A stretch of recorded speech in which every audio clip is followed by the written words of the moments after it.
Alright. We are ready to go, only a couple minutes late. Thank you for that. Also, I'm sorry about getting the archived version of the last Match Check stream up so late. I've just been late on a lot of things regarding this, haven't I? I recorded. I streamed it on Friday, and I had planned to upload it to YouTube at around the usual time on Saturday, but I just never got around to it. Well, actually, no, I just completely forgot. Glancing over my records of the late last century, I am faced by the events of a certain bitter winter. A murder in a carriage as it sped through dense London fog in the dead of night. Though the victim and the perpetrator were the only ones inside, there were multiple witnesses to the crime itself.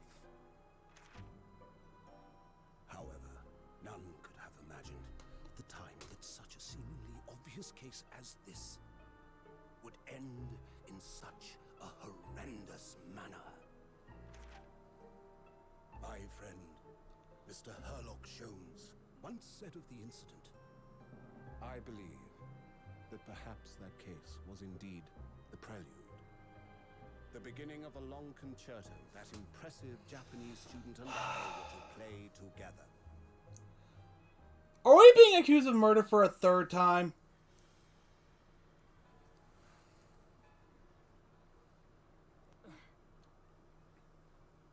Amazing. Is this really just a railway station? Railway station or not, I've never seen such an enormous building before. And look at all the steam locomotives. This country is incredible.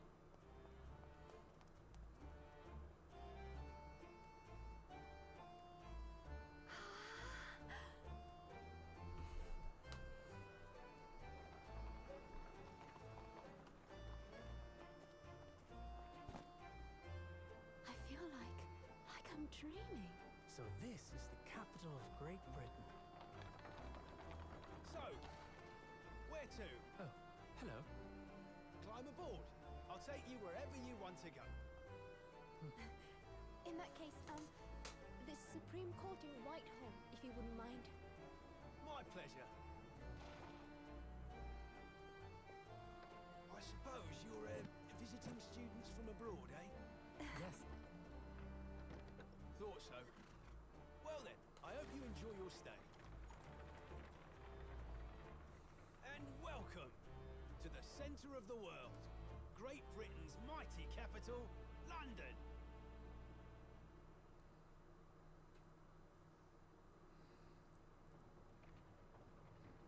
What the fuck? With the gears? I get this is steampunk, but really?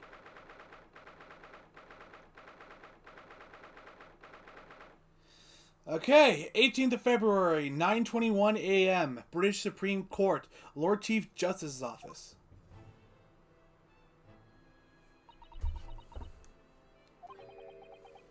What an incredible place! It's so imposing, it's almost suffocating. This place is breathtaking. It looks like a fortress. There are some stone buildings like this in Japan now, of course. But they've only been built in the few short decades since we've opened our borders to the outside world. An authentic example like this has quite a different impact, wouldn't you agree? A far cry from the wood and paper most of our buildings are constructed from.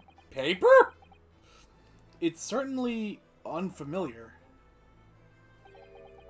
But I think there's more to the differences than just construction materials. What is this place again? This is the Lord Chief Justice's office, Naruhodo-san, in the Supreme Court of Great Britain. The Lord Chief Justice. We had instructions to report here at this time if circumstances were different. We were supposed to let Lord Chief Justice know that we had arrived from Japan. But Kazuma can't. No. So instead, we are here in a different capacity. As envoys, to report the news of Kazuma-sama's death. Yes. And having delivered his or her message, an envoy's duty is done. So, we'd have to return to Japan. If we want to remain here in Great Britain, I have to take Kazuma's place as the law student selected for the study tour. Yes, which means you need the requisite qualifications as a lawyer, which is what I've been studying for. Here in Great Britain, it is the Lord Chief Justice who appoints lawyers. So that's the second reason we're here, to have you officially recognized as a lawyer. It's the only way that we'll be able to remain here in London. I hope I'm up to scratch. Ah, good morning. I'm sorry. Good morning. Sorry for keeping you. Hi there. He's evil, isn't he? I trust you aren't too exhausted after your long voyage from Japan. It seems I'm 1 hour, 12 minutes, and 47 seconds late. My apologies. Oh, no, don't mention it. We're never happier than when we're standing around with nothing much to do. How fortunate. So, introductions. I am Male Strongheart, Lord Chief Justice of the British Empire. And I feel like a little mouse under an elephant's foot. Come on, Mr. Naruhodo, don't be a mouse! Oh, It's an honor to meet you, Lord Chief Justice Strongheart. I'm Ryunosuke Naruhodo from the Empire of Japan. Well, Mr. Naruhodo. Welcome to London, the capital of our glorious British Empire. I'm not doing an accent because there's no way I could remember to have the accent, or do it convincingly for that matter, so I'm not even going to bother. Ah, yes, thank you. Didn't mean to open the court record. What is this? An armband I inherited from Kazuma. It identifies the wearer as a defense lawyer throughout the Empire of Japan. I already have this. Okay.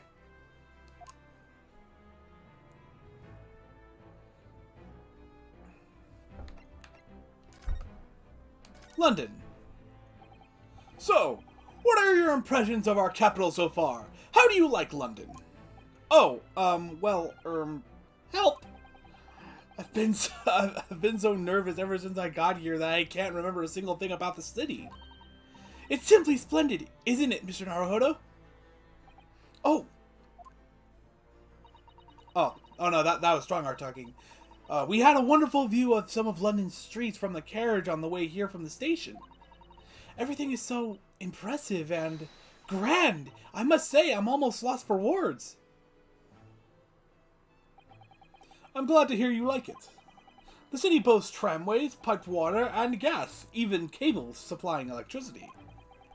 We spearhead every revolutionary new technology in the world. Every visitor to London is astounded. Oh, yes! Astounded is the word. Thanks for saving me there, Sasato-san.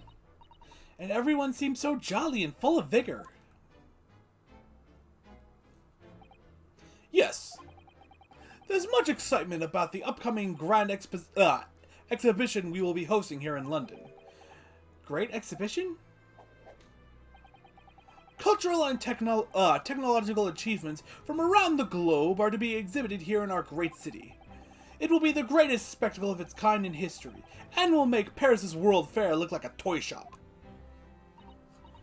Gosh, I can hardly imagine how magnificent it's going to be. Great Britain's capital city is nothing but magnificent. London is the center of the modern world. Even if you do say so yourself. The sun will never set on our great empire. Perhaps it is fate that in these progressive times we welcome visitors from the land of the rising sun. Law student. Lord Chief Justice. I think you were expecting a student of law for this study tour, weren't you? Absolutely. A Mr. Kazuma Azuki, if my memory serves. That's right. The British government has already been telegraphed a full report on the situation. I understand the young man has lost his life aboard the steamship bound for our shores. That's amazing. The news reached him before we even arrived. My country naturally extends its deepest condolences to yours. Oh, thank you.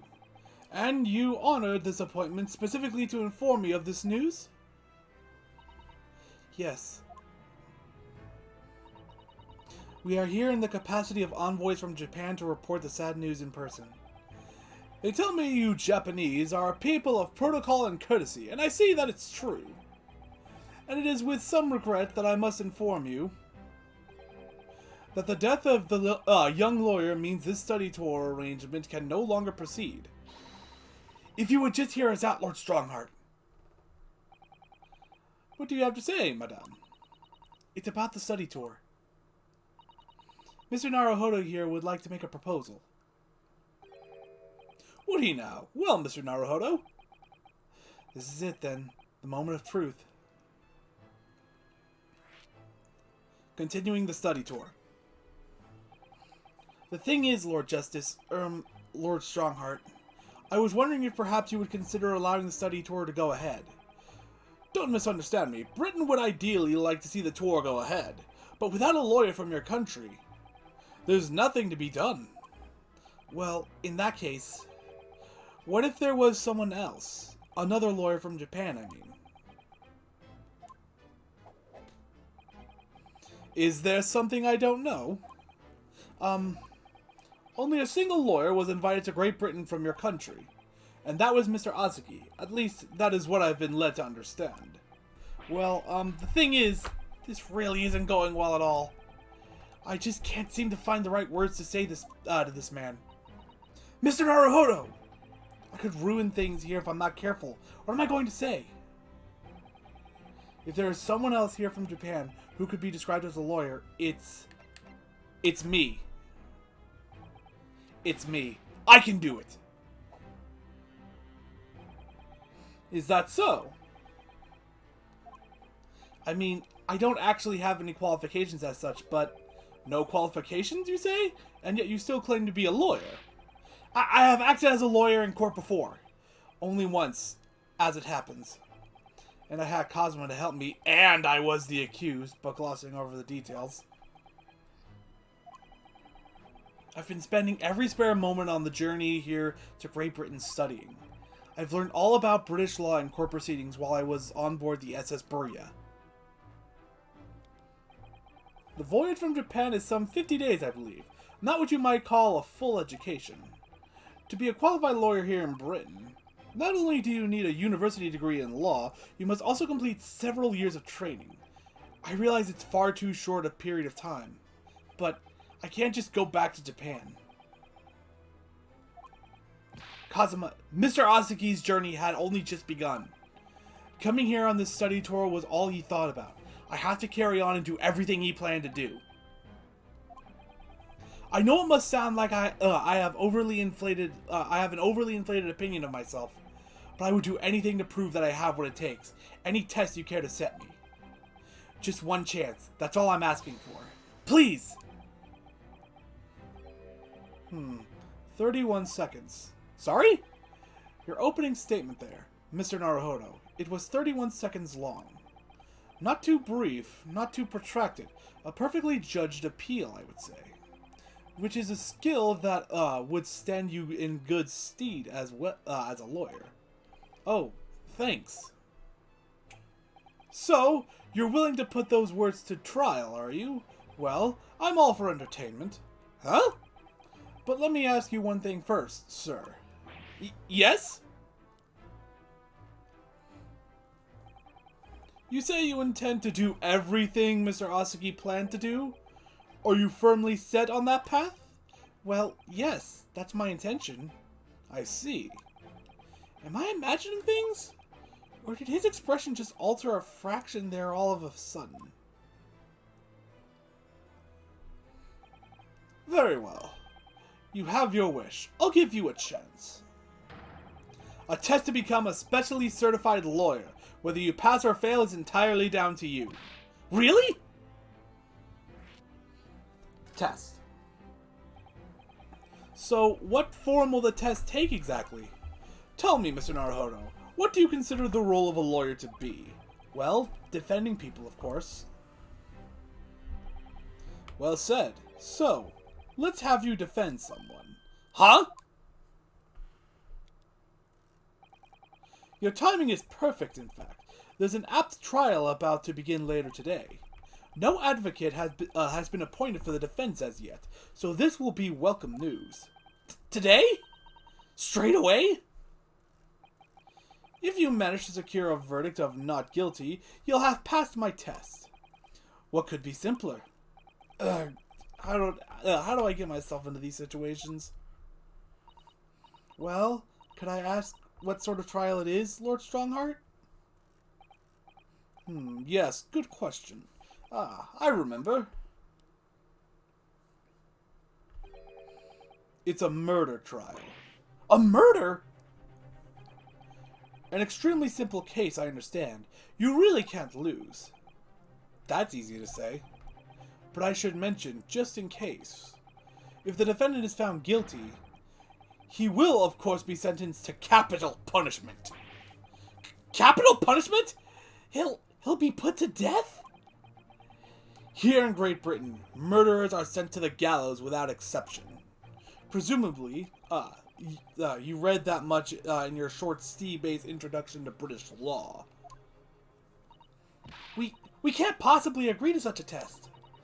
We would be toying with a man's life. I am the Lord Chief Justice, and I've decided it's acceptable. But you can't do that, can you? There's no need to overcomplicate this. All you have to do is ensure that you don't lose. So the defendant may live or die, depending on how well I perform in court. If I lose, he'll be hanged. Mr. Naruhodo, you've come to me claiming to be a lawyer. If you want me to take you seriously, you need to prove you're willing to do a lawyer's job. And you say you intend to see through the will of your compatriot, Mr. Asagi. I would like to understand just how far you're willing to go in order to make that happen. He's testing my resolve. What's the matter? You've fallen silent. I'm sorry, but time is pressing. The trial begins shortly. I need an answer from you now. What is it to be? What do I say? Do I agree to this absurd test? I mean, I can't see how the game continues without it. Alright then. If I have to give you a decision now, my answer is... I can't do it. I can't get the words out. 15 seconds. Your decision-making needs work if you want to be a lawyer. That was too slow. So, it is as I suspected, is it? Sorry? You have noble intentions, but lack the resolve to see them through. The test is cancelled. Thank you for stopping by. Go and acquire your ticket for passage back to the east tomorrow. This conversation is over. Yes, Lord Strongheart. Thank you for offering me a chance. Mr. Naruhodo. I'm sorry, Mr. Sato, but what could I do? It's alright. I understand. You do? It's not an easy decision to choose whether to defend a man in these circumstances, but resolve has absolutely nothing to do with it. What are you trying to say, madame? I think what Mr. Sato means is that no matter how badly I'd like to be recognized as a lawyer and stay here in Great Britain, to risk another man's life by treating his one and only chance at a trial so trivially would be utterly unforgivable, and I feel exactly the same way. Maybe I should have answered no, but the game brought me to this anyway. I'm sure the defendant won't see this trial as a test, some kind of experiment. A lawyer may fight for his clients in court day after day, but for each one of those clients, the particular day they stand in the dock may be the only chance they have to fight to prove their innocence. No, I was wrong. I'm not qualified to do that job yet. I'm sorry for wasting your precious time, Lord Chief Justice. Wait, Mr. Naruhodo. Oh, Was there something else? It's approximately 20 minutes by carriage to Old Bailey from here. If you leave immediately, you should still be there in time. But I just said that I was quite serious in what I told you. The defendant in this case has literally no one to advocate for him. What? At this point, he can't hope to find someone to represent him. The trial will begin without a defense. And if that happens, there's only one possible outcome. He will receive the most severe sentence the judge can pass down. But that's awful! But that is the truth. What does it have to... why does it have to be like this? Please don't expect an answer to every question. The cold hard truth of the matter is that there's only one person now with a chance to save this man from a very miserable end. And that is you. I'm really his only hope? So, what do you say now, madame? Me? What do you mean, Lord Strongheart? You said it wasn't an easy decision to choose whether to defend a man in these circumstances, and I agree. But in my estimation, it is purely and simply a matter of resolve. Oh. Our time is up here. I have a meeting to attend. I must leave in 2 minutes and 16 seconds. So, venture into our great city and enjoy yourselves.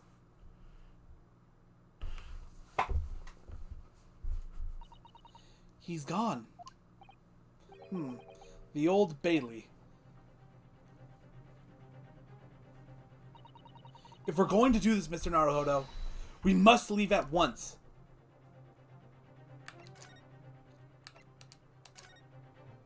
To the Old Bailey!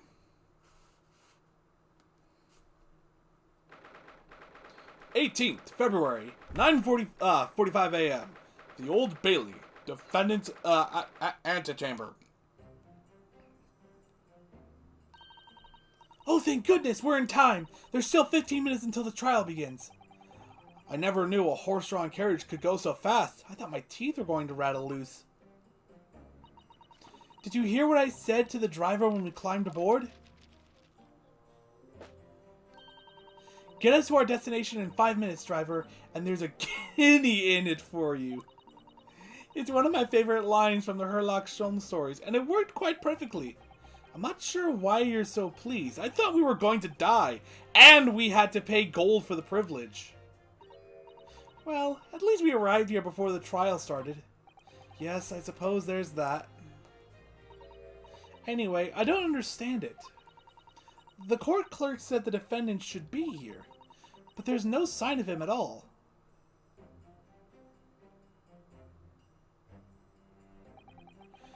So this is the Old Bailey. Even this room for defendants to wait in is grand. Are you alright, Mr. Naruhodo? I'm feeling tense, that's all.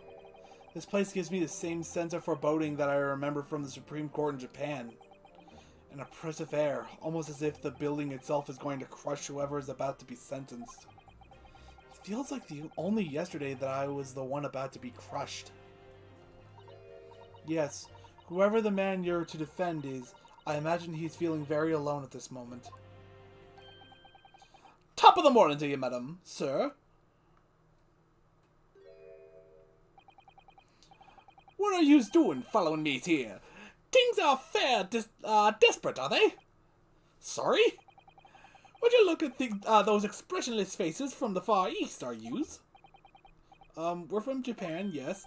Ah, Japan, is it? Right, say no more. I am trying to do a Irish accent? So, how much do yous need? No, we're just here because... No need to explain, fella. There's been I've been there myself, so have I. Am I confusing Scottish with Irish again? I don't know anymore. No place to go, nothing to eat, barely a penny to your name, and all while in a strange, faraway land. Well, actually, we haven't found a place to stay yet, no. 'Tis grand, 'tis grand. Let me start by giving yous 1,000 guineas. Say nothing now. 1,000 guineas? Please, Mr. Sato, you don't have to shout. But 1,000 guineas is enough to build an entire mansion in the most prestigious area of Tokyo. What? 'Tis nothing to me at all. I like to ensure I have sufficient funds to weather a rainy day, you see. I have enough wealth to buy the city of London 2 or 3 times over. Could that much rain even fall in one day? Well, even so, we couldn't possibly accept such a large sum of money. Ah! That hit me in the eye. Don't get me wrong, fella. I'm not giving it to you no strings attached. I'll be wanting you to do something for me. Oh? To be honest, 'tis a little embarrassing. The trial that's about to begin, you see, is for me good self here. I'll be in the dock. So now, what I want you to do is come along with me and stand there beside me. Officially, you'd be my lawyer, but that's just a little detail now. Oh, well, the thing is... Don't worry about a thing. All you have to do is stand up there next to me. Nothing more. Otherwise, you see, the trial is going to start without me having any kind of representation at all. So it was true. The Lord Chief Justice wasn't just making it all up. I'm terribly sorry to have to ask, but does that mean you're the defendant in this trial? Bluster and blazes! Do yous not know who I am? Me? One of London's biggest names? I accidentally opened the court record again! No, sorry. We've only just arrived in the city, you see. I see. I suppose it isn't altogether impossible. Well, just next to Hyde Park, there in the center of London, is another beautiful park. Sorry? A park? What? 'Tis called McGilded Park, full of blossoming flowers in the spring and singing birds and whatnot. I donated to the city, so I did. An entire park? In central London?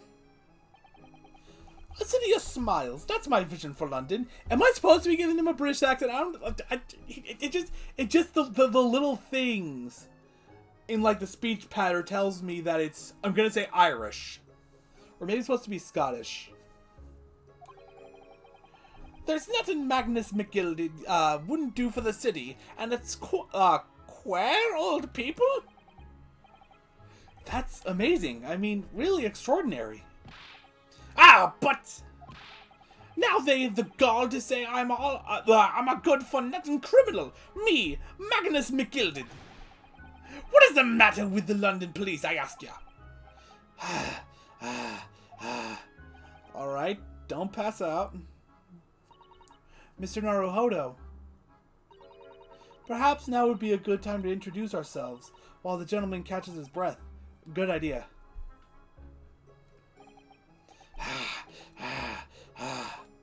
Mr. McGilded, the thing is, we're actually here in London to study British law. We're law students on a study tour from Japan, you see. So, if you don't have a lawyer for the trial yet, and you'd be happy to put yourself in our hands, we'll do our best. What was I after saying, you daft idiot? I've given you 1,000 guineas to stand up there next to me, haven't I? Well, yes, but I wasn't really offering to just stand up there next to you. Oh, I think I see what's going on here. Sorry? I know what you're thinking. This Chancellor fella claims to have more money than the Queen. But if that's true, why the blazes can't he hire the finest lawyer in all of England? Because he did it! That's the only explanation! Well, I mean, there's a part of me that's thinking that. I'm gonna flip a coin here. I accidentally opened the court record again. I'm going heads. And that would be exactly. Yes, exactly! What now? Well, like you said, if you have all that money, but you don't have anyone to represent you in court, there's no other logical conclusion than that you're guilty of the charges.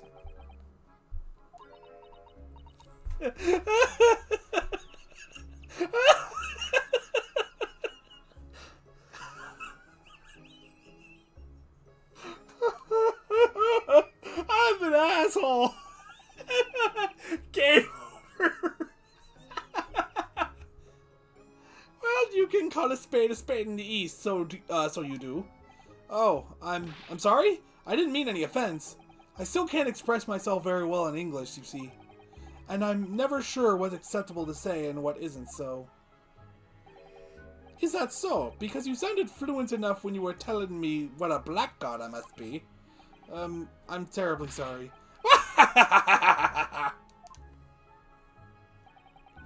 can't say that I blame you for thinking it, fella. It is a little strange, to be honest. Why don't you have a lawyer, I mean? That would be the fault of the Reaper. Sorry? Did he just say Reaper? Aye, the Grim Reaper of the Bailey, Lord Barak von Zeeks. He's the prosecutor. The prosecutor is the Grim Reaper? When Van Zeeks stands for the prosecution, they call the accused his sacrificial lambs. And to this day, in every single trial in which he's been the prosecutor, the accused has been damned. What? So it's reached the desperate situation, where there's no one willing to stand in defense against the fella at all. You could say he's a living legend of the Old Bailey. Goodness, Lord Barak von Zeeks. He must be an exceptionally talented prosecutor then. Talented isn't the word you're looking for, madame. It's cursed. Cursed? What on earth? The defendant is summoned, and his counsel. Please make your way to the courtroom. The trial is about to begin. His counsel? That would be me. Oh, 'tis time. Well then, fella, don't let me down. But I don't know anything about the case. You haven't told me what happened. Until you showed your face here, I'd made up me mind, so I had. Sorry? I decided I'd have to defend myself in there. How would that have even worked? But then you made an appearance. I'm sorry. An appearance, a student of law, wouldn't you know? 'Tis no accident, I can assure you of that. 'Tis fate. So don't get cold feet now, please.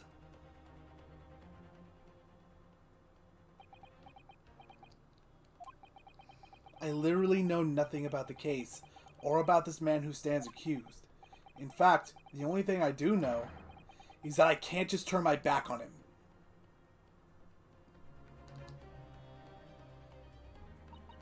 Mr. Naruhodo, the man has no one. He'll have to stand alone in that courtroom, armed with nothing to defend himself. Yes, something that Cosmo would never have allowed to happen. Counsel for the defense, what are you doing? If you're late for the start of the trial, you will lose your right to stand. I'll be right there.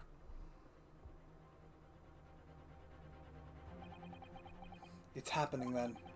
My first trial in a British court. I hope you're watching over me, Kazuma. Because I have no idea how I'm gonna manage this.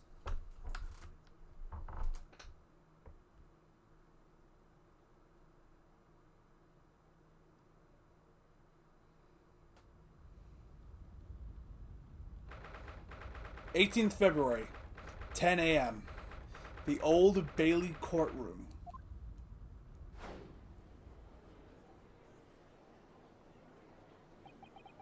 So this is the highest court in Great Britain, the Old Bailey. The centuries of history in this place is palpable, isn't it?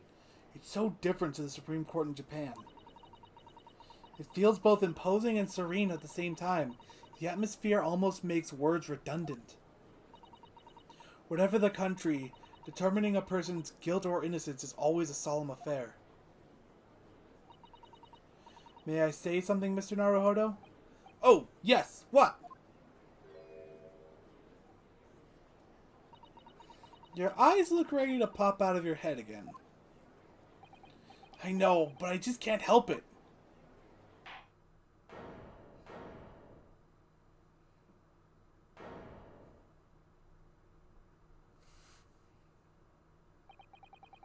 In the name of Her Majesty the Queen, I hereby declare this court to be in session. We are here today to determine the guilt or innocence of Mr. Magnus McGilded. Now I call upon the counsels for the prosecution and defense to declare their willingness to proceed. The prosecution is fully prepared. I'm not sure if that's German or Russian. I don't know. I'm gonna stick with it. That must be the Reaper of Bailey. He really does look fully prepared to dispatch his next poor victim to the underworld. Counsel for the defense. You appear to be Eastern. Do you speak English? Huh? Oh, yes, of course. Sorry. But he asked if the defense was ready. And I couldn't be further from ready if I tried.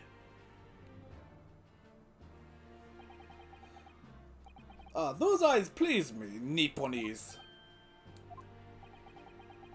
They shroud your fear, your doubt, your trepidation. They run wild, clinging to some phantom notion of courage. Look, I just realized it is... it is Russian. The quintessential look of a sacrificial lamb. I'm trying to... I'm sorry. I'm trying to figure out. For whatever reason, the German accent isn't coming to my head. Think, David. Think.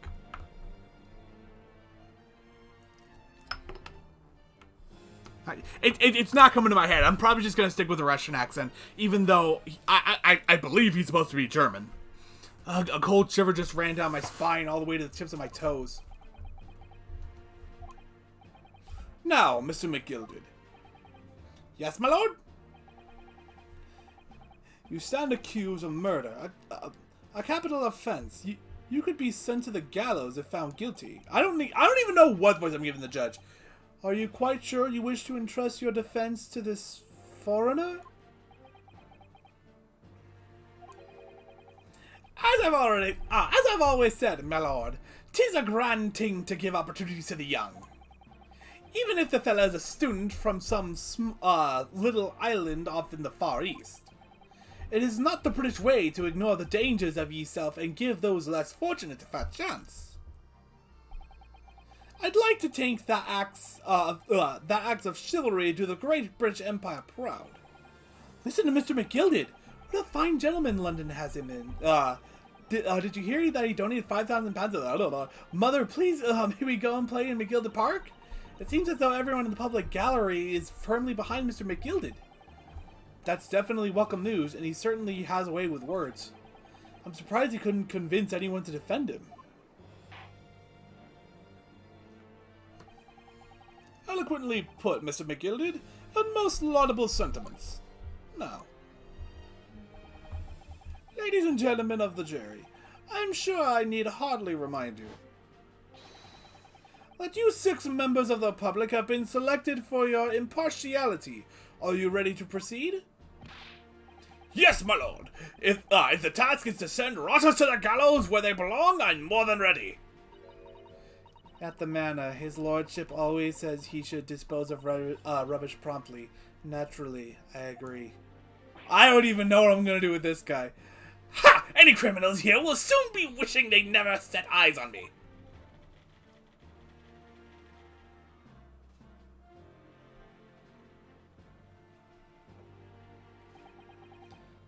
I feel a chill. Oh, don't mind me, my dears. I'll just be getting on with my knitting. Must finish these mitts for my grandson. Ah, Mr. Naruhodo, those people are... The jury, yes. That's something we don't have in Japan yet. That's right. I've only ever read about it. But here in Great Britain, the court's final verdict depends on the opinions of these 6 jurors. The judge passes sentence according to the law, but the jurors determine guilt based on common sense. So the defendant is ultimately judged from 2 completely different points of view. But how exactly do the jurors give their verdict? That I don't know, but I'm sure it will become clear as the trial progresses. Yes. Prosecutor von Zieks. My lord? It's been a number of years since we've seen you here in the courtroom. I thought you'd renounced your fame. I'm known as the Reaper of the Bailey, my lord. Infamy rather than fame, I would say. Dracula it is! But yes, 5 years have passed since I last spread my wings in this capacity, and obviously that's what they're going for. So what brings you back? Maybe it's just like a Santa Claus thing. Is there some change of circumstance of which the court should be aware?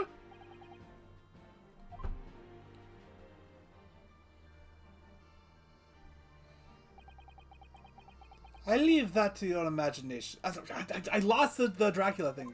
I leave that to your imagination, my lord. I think. I don't know. So the Reaper has been out of action for 5 years? Why did he have to choose today of all days to make a comeback? Don't lose heart, Mr. Naruhodo.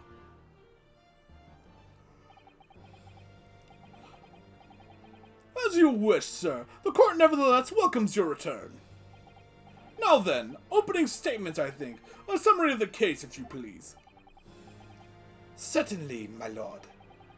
As your lordship is aware, there is a case of overwhelming simplicity. We must be the only ones in here who aren't aware. The incident took place in the late evening. 3 days passed. The hour was some minutes after 10. The victim was a maker of building bricks known in the community as Thrice-Fired Mason. Sorry? Thrice? He was a very accomplished craftsman. The bricks he fired were said to be almost indestructible. Oh, okay. The victim's corpse was discovered in an omnibus in service on the streets of London at the time. A dagger that had been thrust into the victim's abdomen is believed to be the ultimate cause of death. Is it just me, or do my voices for these new characters keep changing? Here it is the autopsy report from the investigating medical officer at Scotland Yard. Again, back to Dracula. I finally figured it out. Thank you, counsel. I shall accept that and the photograph as evidence. The autopsy report has been entered in the court record. A report prepared by the Scotland Yard coroner. It gives the cause of death as internal hemorrhaging as a result of a stab wound to the abdomen. The photograph, a photograph of the victim taken on the omnibus. The knife in his abdomen is clearly visible, but his face is partly obscured from view by an old crooked hat. They brought that up. You just take a good look at his face. Alright. Well, it kinda looks like the same guy. I'll give it that much. He's missing a button here.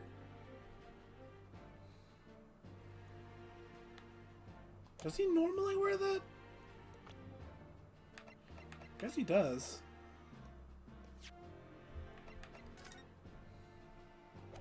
Is that the normally the kind of hat he wears? Yeah, that is.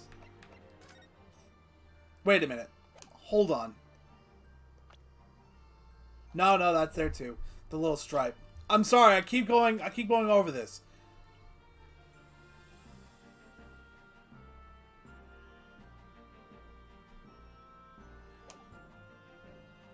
And now the autopsy report. Stabbed once in the abdomen with a knife whilst journeying in an omnibus. Died due to internal hemorrhaging resulting from the trauma. And that's it, between 10 p.m. and 11 p.m. Occupation brickmaker. And one further item of evidence. The prosecution wishes to submit these as well. And these are... Good Lord! Is that blood, counsel? Yes, yes, my lord. Seized by a policeman who arrived at the scene. These gore-soaked gloves were taken from the hands of the accused when he was arrested. What? Mr. Gilden's gloves had blood on them? Literally caught red-handed. I'm sorry. Trying to recall my Santa Claus voice. I'm very, very sorry. Yes, I will accept these as evidence as well. The defendant's leather gloves have been added to the court record. Can I examine those? How did I get into this? Examining the them. Blah, blah, blah, blah. Okay. This is definitely blood, isn't it? Not the most pleasant sight to be confronted with on our first day in London. Well, nothing will come of grumbling now. No, by the way, is Mr. McGilded right-handed? Yes, I believe so. He was toying with a coin in his right hand a little earlier. Ah, pity, if only he'd been left-handed. I think blood on either glove would be fairly incriminating, really.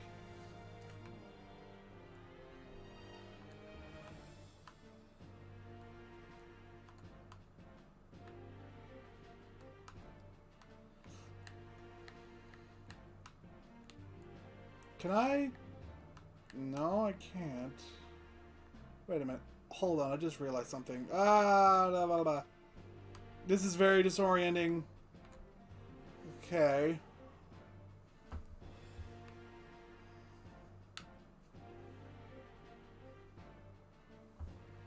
Nope, okay.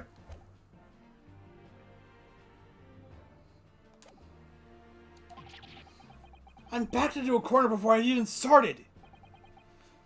Continuing. According to the driver of the omnibus, there were only 2 passengers traveling inside his vehicle at the time. Maybe Dracula is German, just like a light German, when I should be going for more of a low German. Let me experiment with that. There were only 2 passengers traveling inside his vehicle at the time. Only 2? Obviously, one of those passengers was the deceased brickmaker, Mr. Mason. I feel like that's my Russian accent again. The other was the accused, Magnus McGilded. Well, rather damning circumstances to say the least. Defendant, what say you? Well, of course, I have no recollection of such a thing. Mr. McGilded! To be sure, I rode the omnibus that evening. But whenever I'm in a carriage, I'm taken with a fierce tiredness, and I always succumb to it. Are you claiming to have been asleep? 'Tis the motion of the carriage, me lord. Lilting so it is, and when I opened my eyes again, 'twas a desperate sight before me, the body of a man I'd never laid eyes on before in me life. Now I ask you, what good-hearted soul wouldn't rush to help a fellow bleeding from his stomach? I wasn't about to start worrying about me gloves now, was I? I reached out to give the man a hand. So the blood got onto the gloves then, after the man had been killed. Unfortunately, that statement of the drivers is only the beginning. What? That's not all of it? There were multiple witnesses to the precise moment at which the brickmaker was fatally stabbed.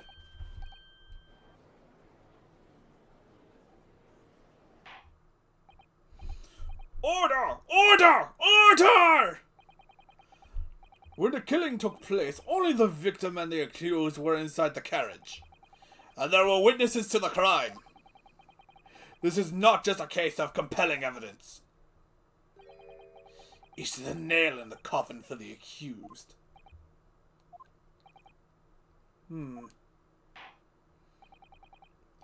Thank you, counsel. The circumstances of the crime have been made quite clear. Okay, I've kind of sort of got a read on Dracula over there. Santa Claus here, on the other hand, is something still trying to figure out. Still trying to keep consistent. I think we will hear testimony from these witnesses first of all. Your wish is my command. Bailiff! Bring the witnesses in at once!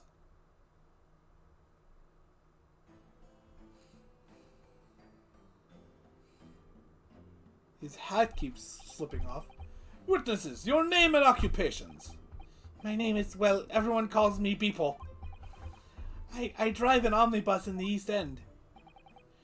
Bruce Fairplay. I'm a banker in the city. My name's First. Lady First.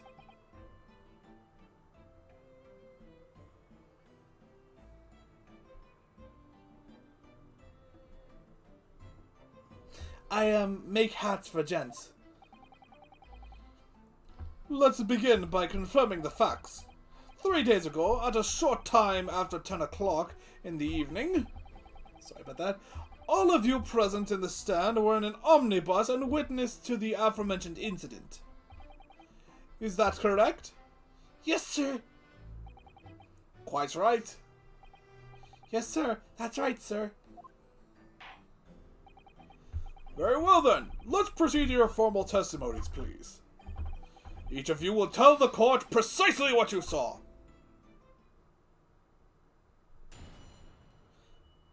Witness testimony. What the witnesses saw. It was the last bus of the evening, so I had few customers. I remember it well. The victim and the man accused of killing him were sat next to each other inside the bus. Then, out of the blue, the accused just reached over and plunged a knife right into his guts.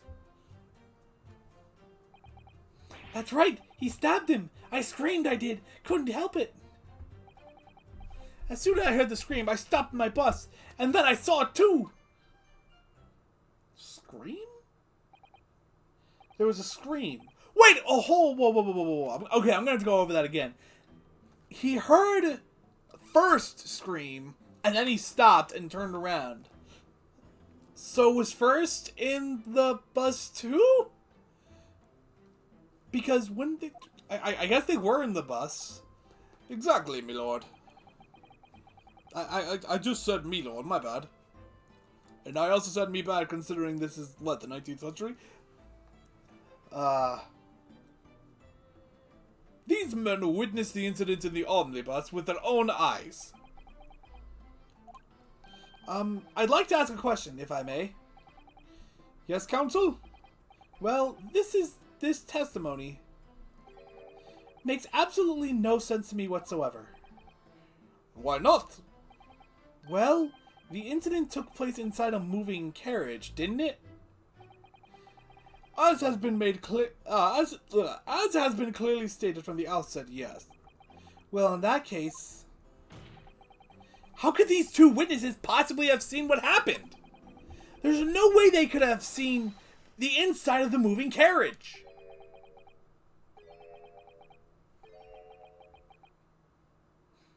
So I'm guessing this was a bigger carriage with them on the inside. Oh, quaint. I'd read that civilizations in the Eastern Island nations was a good century behind our own. But you're here in London yourself. Are you really so ignorant about our omnibuses? Huh? I'm guessing the answer is that, yeah, they are just big carriages. Tell me, my Nipponese friend, have you even traveled in an omnibus? Well, no. We, only arrived in London this morning. No matter. I've arranged for us all to see ourselves. The actual scene of the crime, that is. What? What do you mean? The actual scene? How? A carriage is designed to be moved, after all. Presumably you understand that much. Yes? The omnibus in which this bloody crime took place is here today, in this very building. Here? What? The entire carriage? Bailiff! Bring forth the stricken omnibus!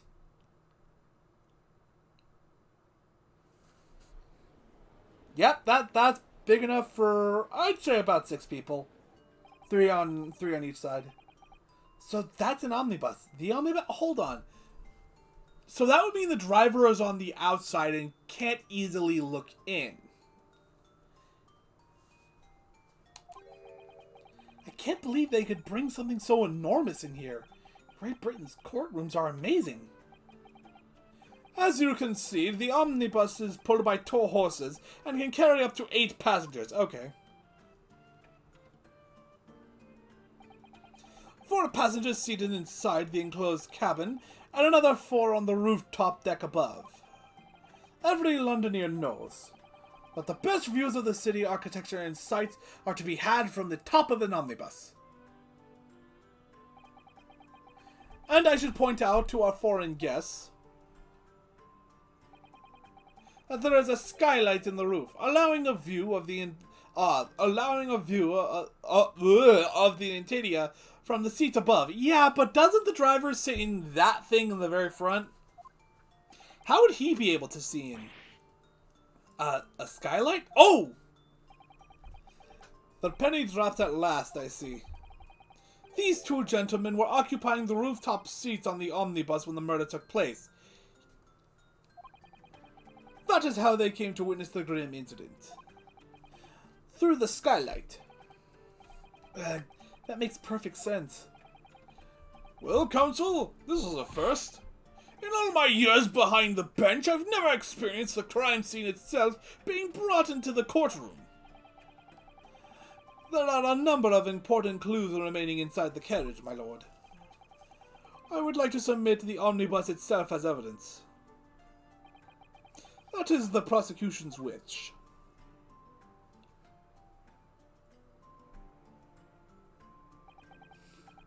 Very well. I see no reason why not. This omnibus is hereby formally accepted as evidence. The omnibus has been entered into the court record. I can't believe it. The entire crime scene entered as evidence.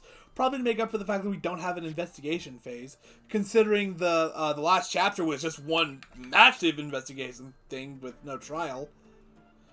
Okay. I can't look at it from the top entirely. You can certainly see inside the carriage through this opening, that's for sure. Yes, and there's a lamp in the enclosed cabin, so I'm sure the witnesses could have been able to see quite clearly. That's not good for us. Can I look inside the thing? Well, let's open the door and go inside, shall we? The scene of a murder. It's horrible.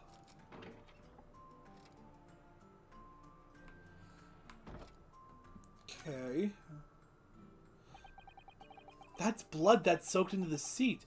The victims, obviously. I don't know why. The fact that it's on, like, the seat and not the back seems a little weird to me. I mean, it makes sense why it's there, but for some reason, I mean, like the blood, like, dripping off the knife onto the seat. That makes sense. Hold on. Blood's obviously, yes, that seat would be clearly visible from the roof deck. Would you really stab someone in full view of other passengers like that? I wonder. Well, it was after dark, and there was a lamp on in there, so perhaps the culprit couldn't see anything outside through the skylight? Whichever way you look at it, it doesn't seem like it was a planned attack. Hold on. Actually, can I check the court record from in here? Thank you. Thank you.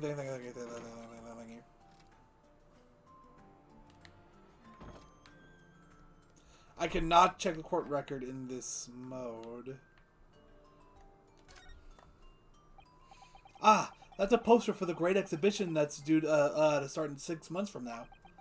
There's a lot of focus being drawn to the Crystal Tower, the centerpiece of the whole exposition. Oh, the Crystal Tower! It's under construction already, I believe. People all over London must be fizzing with excitement at the prospect of such a grand event.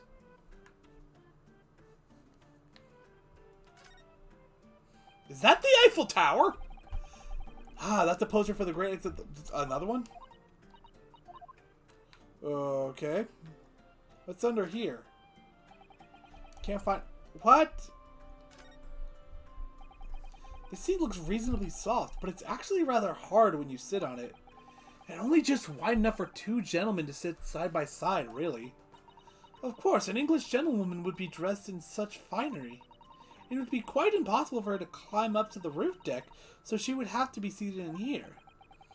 A woman in a kimono would have the same problem. Women's clothes are very impractical, aren't they? The seat has a handle, it seems.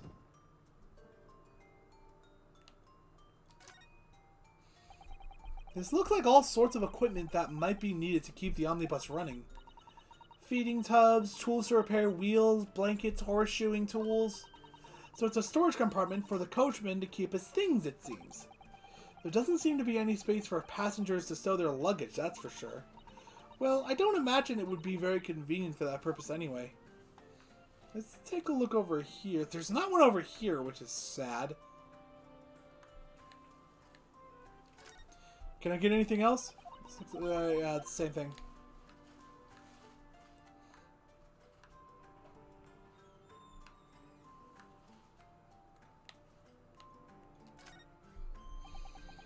I can't find anything out of place. On the... okay, whatever.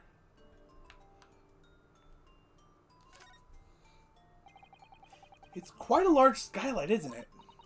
Yes, quite large enough to afford a good view into the cabin from the roof deck. And there doesn't appear to be a handle or catch of any description.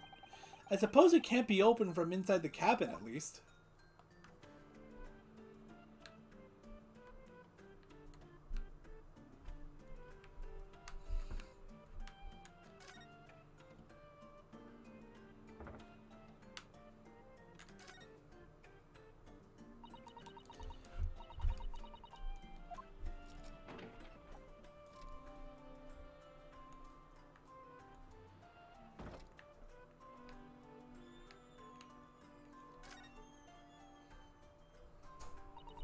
So this is the roof deck of the omnibus.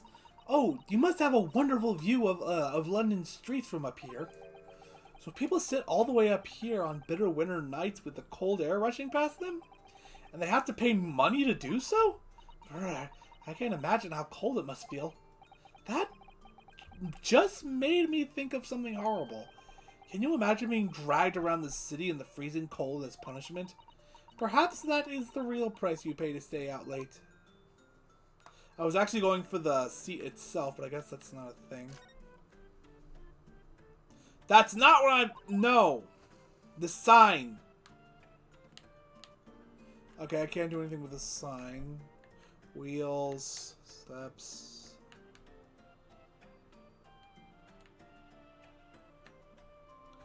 Yeah, that looks like everything.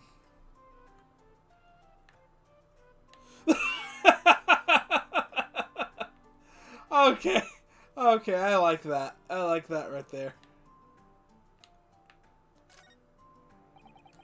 Thank you.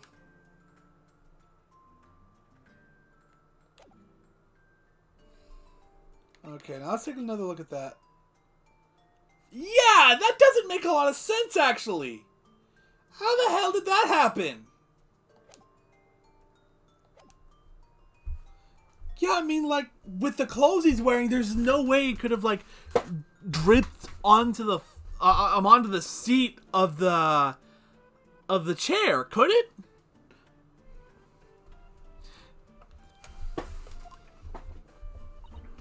Yes, Great Britain is simply extraordinary.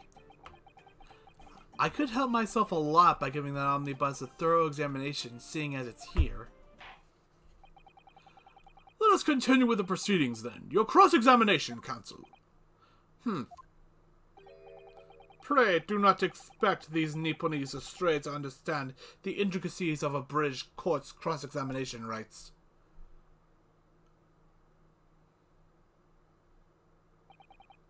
Alright, my first cross-examination in a British court. Focus, Ryunosuke. Focus.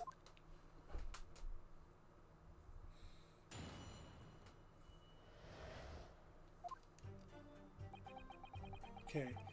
It was the last bus of the evening, so I had a few customers. I remember it well. Yes, I think it was sometime after 10, wasn't it? Oh, yes, yes, sir. That's right, sir, yes. Ever so cold. It was, sir, freezing, in fact. Everyone seems to be acting fine. And you had 4 passengers on board at the time, is that correct? Yes, yes, that's right, sir. Not all traveling in the same parts of the bus, of course, though. No, I didn't check everyone else. And there were no other passengers when the incident took place? No one alighted, for example? You're quite right with that, sir.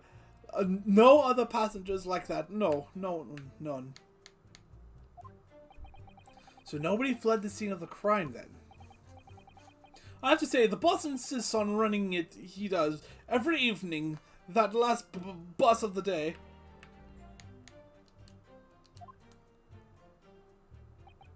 But I do wonder sometimes if it's altogether worthwhile. Yes, sorry to say.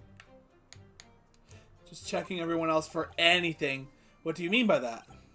Well, what with it being so cold and everything, and only so making 20 pence on the run, you see. Yes, I spend that much at the pub on the way home, just trying to warm up again.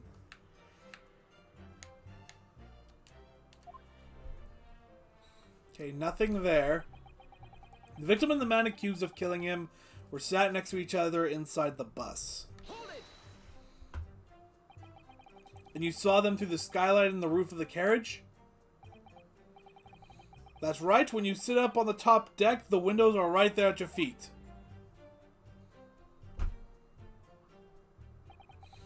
There was a lamp on inside, so I had a pretty good view. Yeah, if you turned around,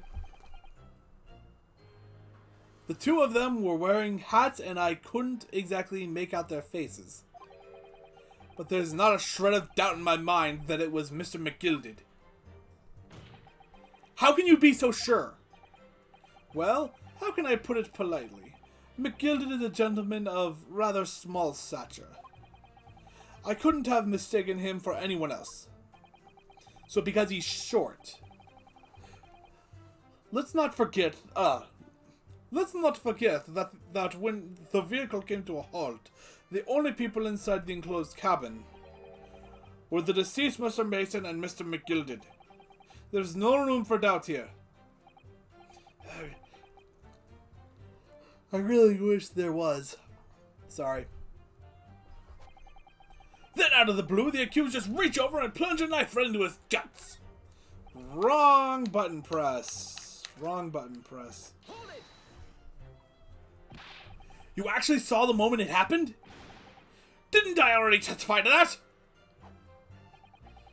Or our fair dinkum hard-working city bankers not considered trustworthy these days?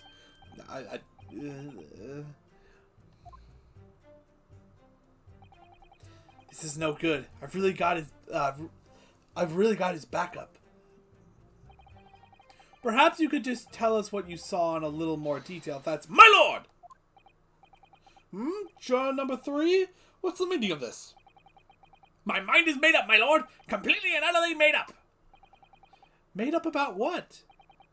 I don't like the stinking rich. Never have. They're always up to something or other that they shouldn't be. Every one of them. And that little leprechaun of a man is no exception. Well, he can't fool me.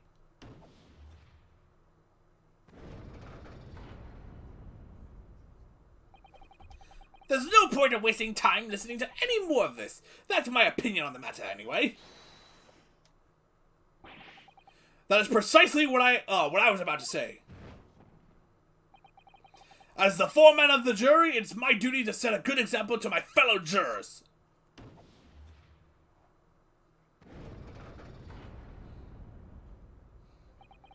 What is happening here? Let me see. Ah, yes. It seems that that's how the members of the jury give their verdicts. With fire? Apparently, yes. White for innocent and black for guilty. As the 6 members of the jury make up their minds about the case. One by one, they each cast a ball of fire into the great scales of justice, as we saw a moment ago. So if those enormous scales fall completely to the black side, does that mean... Let's do our very best to make sure that doesn't happen. Now I'm even more worried than I was before. Very well. The court acknowledges the change in the jury's stance. Counsel for the defense, please continue with your cross-examination. This is a nightmare. So, if I'm not mistaken, he just straight up interrupted this guy before I could finish pressing him.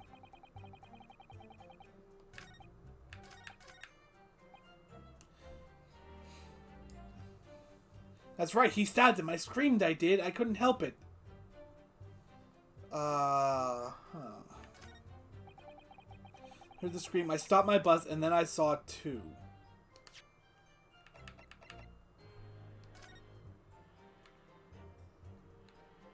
No, you couldn't have! Am I wrong on that? Could he not have seen it?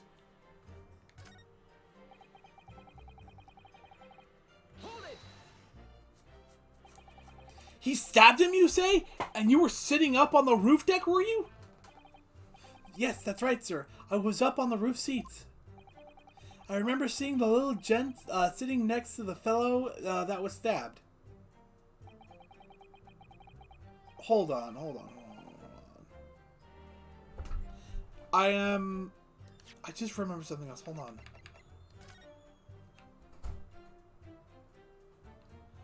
I guess, yeah, if he was here, so they'd have to be here. I'd been thinking about a new hat design, you see, so I was just glancing absent-mindedly around. But then, I happened to look down through the skylight. It was sticking right from his belly, that huge great knife! A grim sight indeed. Ah! That didn't help me at all. The jury looked like they're even more convinced my client did it than they were before. That appears to have made everyone more dubious that Mr. McGillet is telling the truth. If only we had some evidence to counter their suspicions. Mr. First! Oh, yes, sir? Is this the knife you saw? Oh, good grief! Yes, that is the very one, sir. Why is it sheathed? Is that? Yes, counsel. This is the blade that was riven into the victim's belly like a stake through the heart.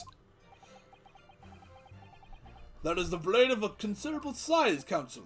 It is, and furthermore, the scabbard is emblazoned prominently with a certain initial. The letter M, which seems oddly familiar. Please, no. M for Magnus, perhaps? Or McGilded, possibly? Take your pick. It seems this particular big name in London made a magnificent mistake. But there are M's everywhere. Yes. Like in Mason. This blade is far too extravagant for a poor brickmaker to have owned. No, this weapon of murder almost certainly belongs to the accused. I'm sorry, I forgot to do it with my Dracula voice. Not conclusive, but certainly compelling, counsel. The murder weapon has been entered in the court record. Alright, let's take a look at that. My lord, if you'll forgive me for the interruption. I don't know why I suddenly gave her a different voice. Her voice is emotionless. Mr. McGillet is a pillar of society and a gentleman's word should be sacrosanct. However, those of us in service know we must accept hard truths. Wait! What are you about to do? Dispose of the rubbish! I don't know why I've given her an accent.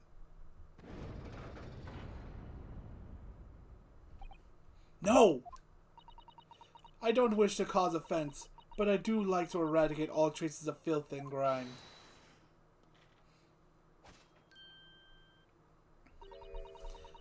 I have painstakingly typed every word uttered here today and cross-referenced all the facts. As such, I am now in a position to draw the only logical conclusion.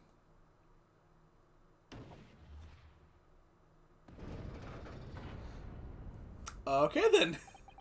Not again! That's 4 out of 6 jury members who've proposed a guilty verdict. Alright, it's time for me to look at this knife. There's an M. 1 second. I need to make disgusting sinus noise.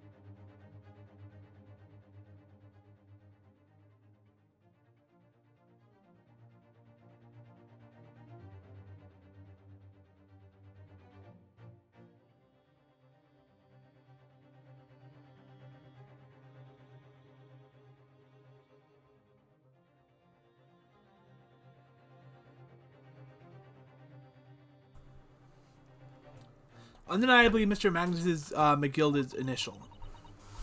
And it's beautifully gilded, too. It must be very valuable, I should think. Ah! What is it? Look at this M. If you turn it upside down, it becomes W. This could change everything. A W? Yes, this is one of those, turnabout cases. I'm sure of it. I'm afraid we don't know it all, but what I am sure of is that this is an M. Oh, well, that idea was quickly quashed. I don't know how exactly. Can I, unsheath it? That part is the sheath, isn't it? Are you alright, Mr. Naruhodo?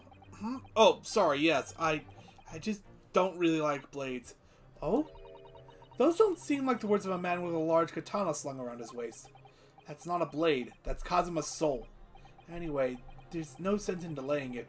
Let's see what the blade looks like.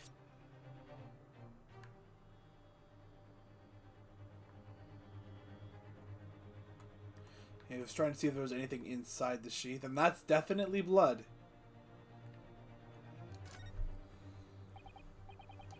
Oh, that looks like a lot of blood. It surely is blood. The victim's. An Englishman's blood looks a lot like a Japanese man's blood. Did you think it wouldn't? Sorry, it's just that we've only just arrived here in Great Britain. I'm finding it a little hard to adjust. Yes, I do understand. Let's look down here for anything. Inside.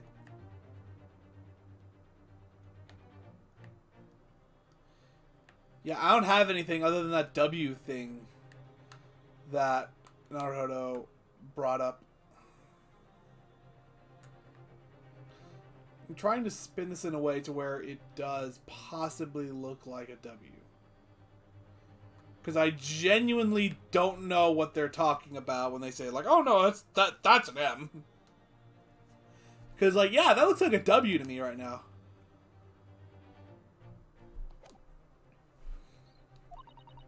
There are only 2 left. We've had it. Every time I press these witnesses for more information, I just make the situation worse. Nevertheless, what we need more than anything at the moment is more information. We're still very much in the dark. I suppose I'll just have to keep pressing the witnesses, knowing that more sparks may fly as well. We mustn't give up hope that we'll uncover something that will give us a way to fight back. But... alright, I'll keep trying. I can't give up. I just need to keep calm and listen to the witnesses' statements again.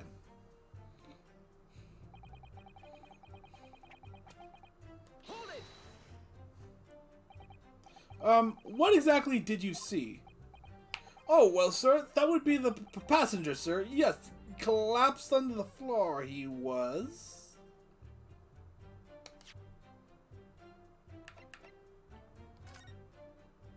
No.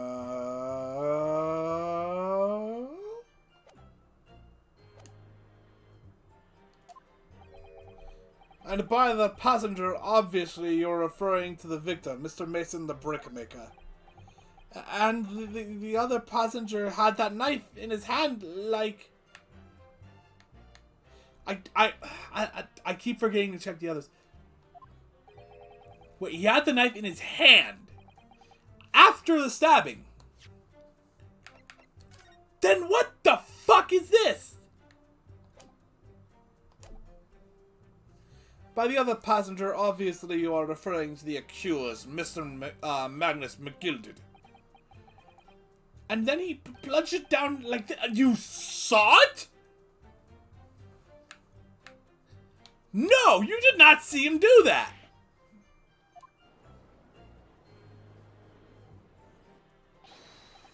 My lord, I wish to speak. Yes, juror number 5. Do I take it that you too, as the master of London Guild of Coachmen, the idea of a murder being committed in one of the city's carriages is utterly abhorrent to me. It wouldn't be right to make a decision before hearing all the facts, though I said to myself. But I've heard enough now. The horse has bolted, as they say. No, please, just keep an open mind a little long. Gee up now, Silver Blaze, the finish is in sight.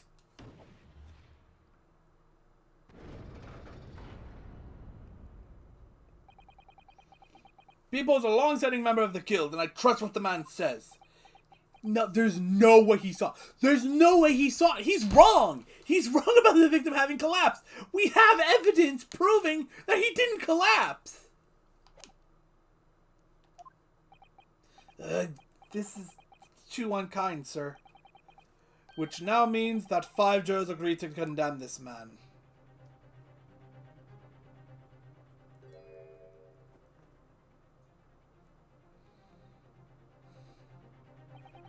Madame Juror number 6.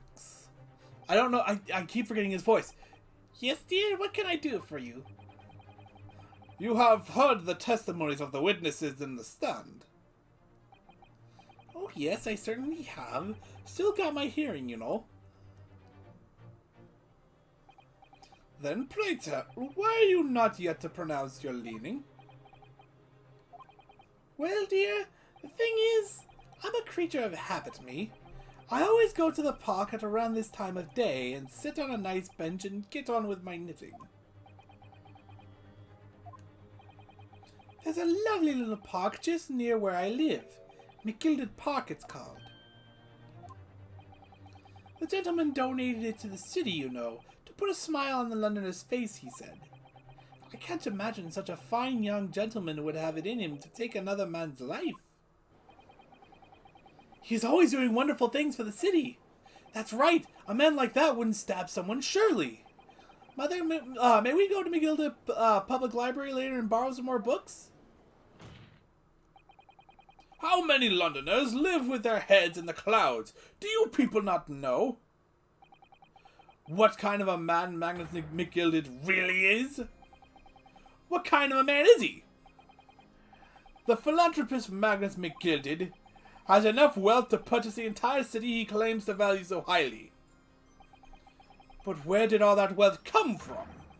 Your client is a Shylock, sir, and one with the very darkest of souls. What? Stone the Crows! McGilded lends money to extortionate rates of interest so his victims have no hope of repaying him. When they default, he takes possession of everything they own.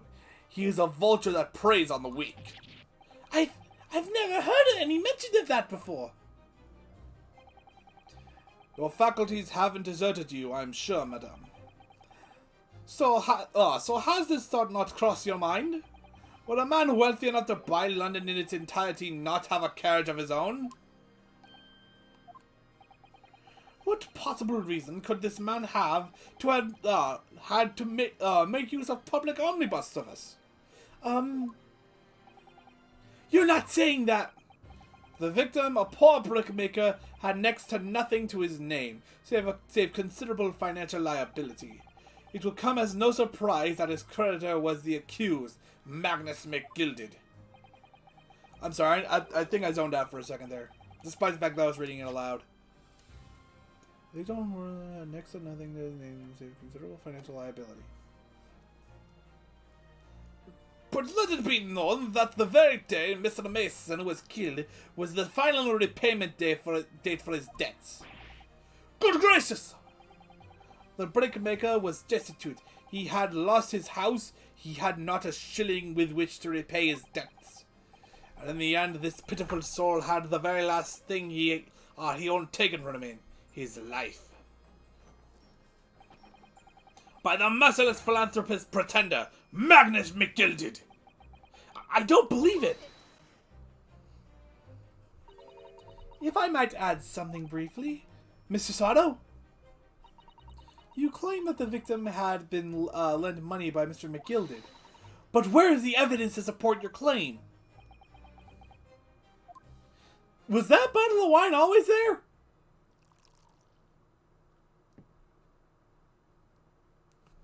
Oh yeah, this man's Dracula. Pray forgive the discourtesy of filling my hallowed chalice in a court of law. Aha! There it is! Lord Van Ziek's hallowed chalice! How can this be considered acceptable? But I find myself in unexpectedly good humor. I had heard ladies from the Far East could show great courage, but I didn't expect to experience it myself. As judicial assistant to the defense, I'm simply doing my job. What a pity that your display of courage is in vain. This is the debtor's ledger, which details all monies loaned by the accused. You will find the victim's name clearly recorded inside. Alright, let's take a look. Oh. Allow me to present this ledger as evidence. And pray forgive the discourtesy of raising my chalice in a toast to the enigmatic East at the same time. I will gladly accept this new evidence. I'm sorry I didn't read the full line.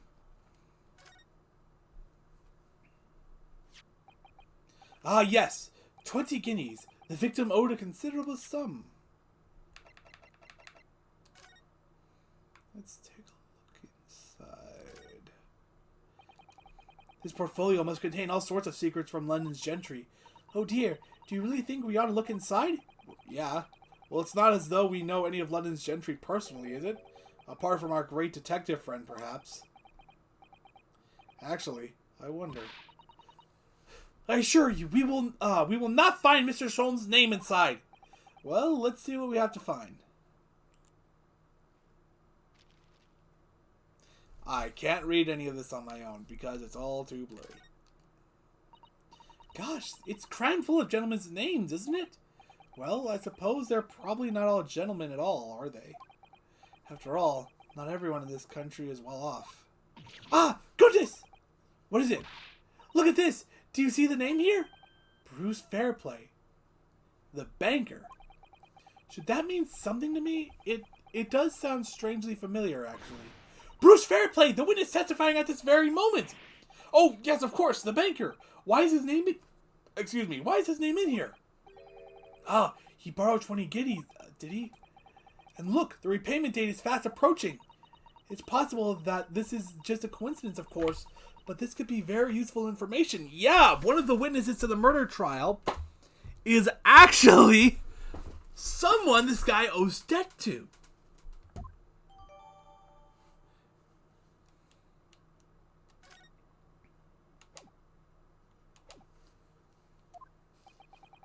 And the accused made quite certain he had ample recompense.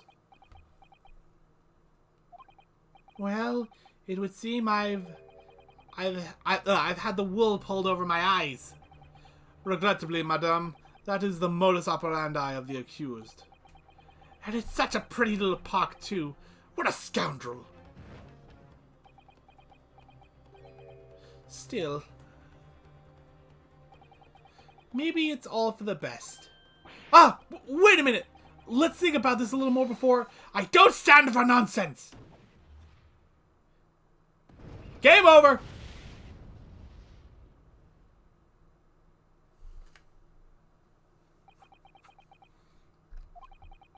And that was it. The last juror's decision.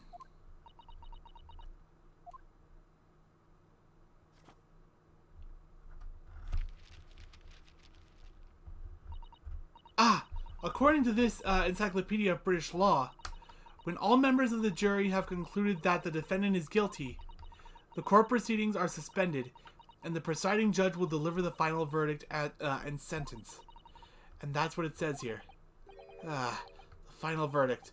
It's over then. Oh! There's a footnote, though. A footnote? However, the defense... All 6 members of the jury are now in agreement in this case.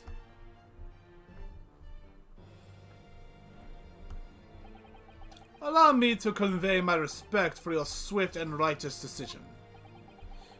According to the laws of this country, I will now conclude the trial by delivering my final verdict. I trust there are no objections. Objection! Objection! Which button is objection? That's court record. Mr. Sato, just tell me one thing.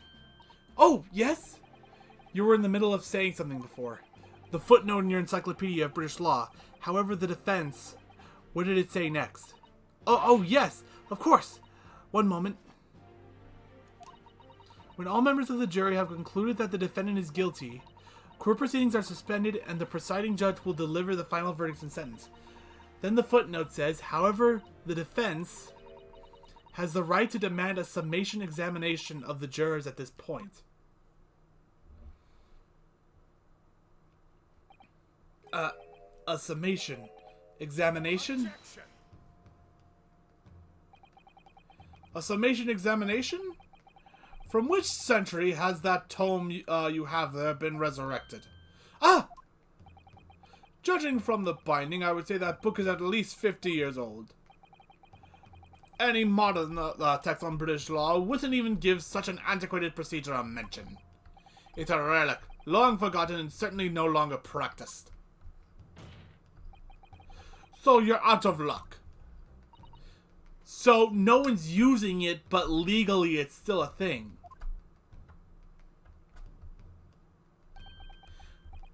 What even is it, Miss Susato?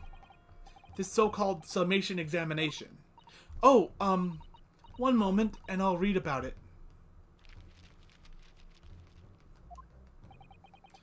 You would demand the right to a procedure before you even understand what it entails? Typical Nipponese. Alright, Mr. Naruhodo, I think I understand. It seems that under this procedure we would be able to appeal to the members of the jury. To do what, exactly? Appeal to them to change their leanings and reverse their decisions. And it says here that, if successful, the proceedings of the trial must be resumed. Make them reverse their decisions. Yes, in times gone by, barristers would use a summation examination, to attempt to influence the jury's decision. But that procedure became something of a formality within no practical benefit, really. So it rather fell out of use. Fell out of use, but it's still a thing you can do, apparently. I wonder why. Because it was devoid of purpose. Changing just one member of the jury's mind would be hard enough, let alone several. No self-respecting defense barrister would even assert his right to try in this day and age. Still, I don't see any mention of the procedure actually being formally revoked. What are you suggesting? I'm suggesting that although it may be antiquated and largely forgotten, it isn't yet extinct. What do you think, Mr. Naruhodo? A summation examination. Our last possible option. Do we assert our right to carry it out or admit defeat? Assert our right! The defense wishes to assert its right to a summation examination, my lord. Objection! London is the capital city of the most powerful nation on earth. We have a duty to the world to exemplify the very highest standards of judicial procedure. Summation examinations are an embarrassment that should remain buried.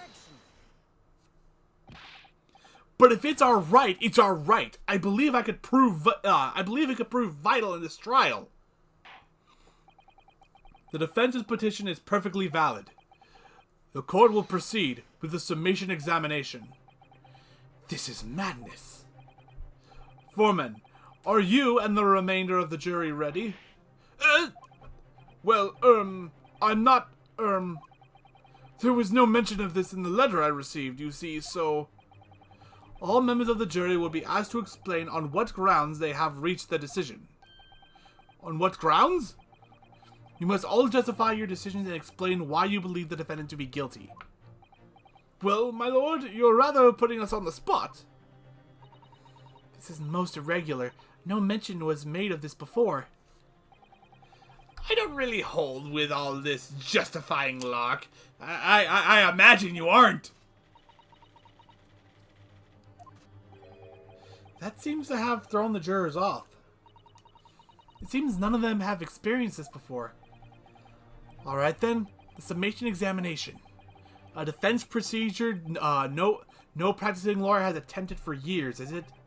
Well, just maybe. It might be the opportunity we've been looking for, to turn this trial around. So be it then, ladies and gentlemen of the jury, the court hereby calls upon you to state the grounds on which you find the defendant, Magnus McGilded, guilty of his most serious crime. And I gave him the Dracula voice for some reason.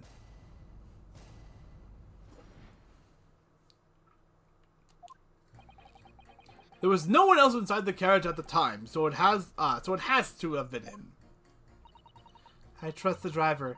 He has an excellent memory, it seems. 4 passengers with fares totaling 20 pence. He's wrong about that, though. He stopped the chap next to him just like this. Brazen, I must say. Absolutely brazen. You saw it, apparently. I have simply typed and collated all the statements made thus far and drawn the logical conclusion. You can trust the guild. Fares is our motto. We haven't raised prices above 4 pence for years. I'm sorry, what? Whoa! Hold on there. Above 4 pence, but he got 20 pence. How?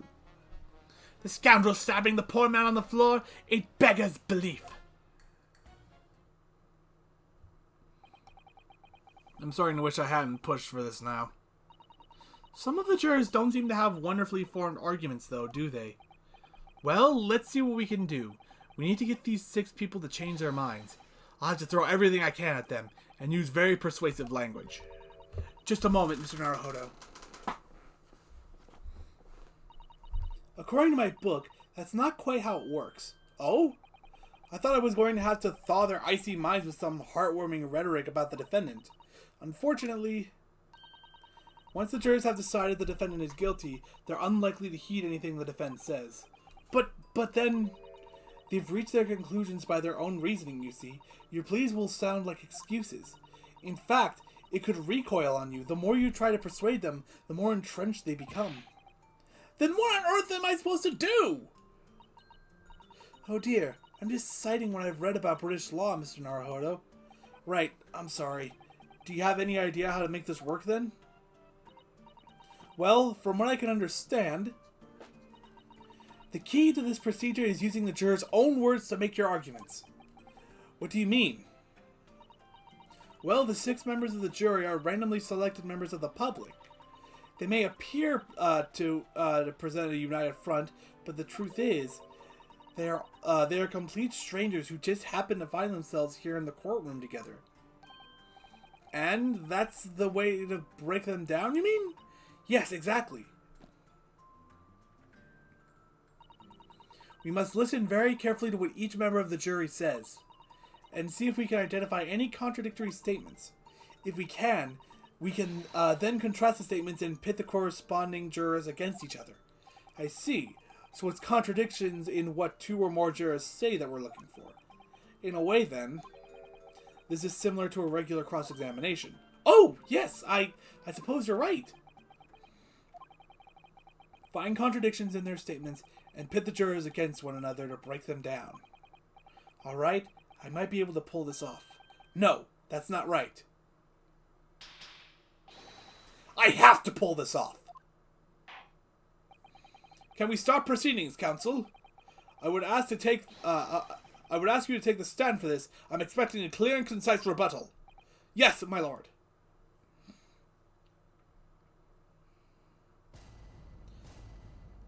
Jury examination.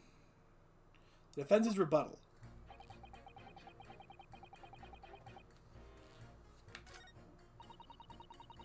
I think I already have an idea, but I want to save first.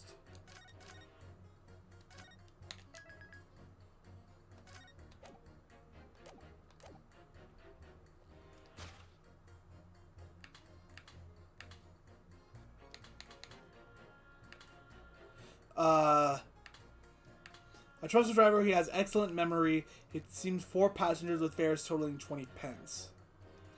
The guild, fares are our motto. We haven't raised the prices above 4 pence for years.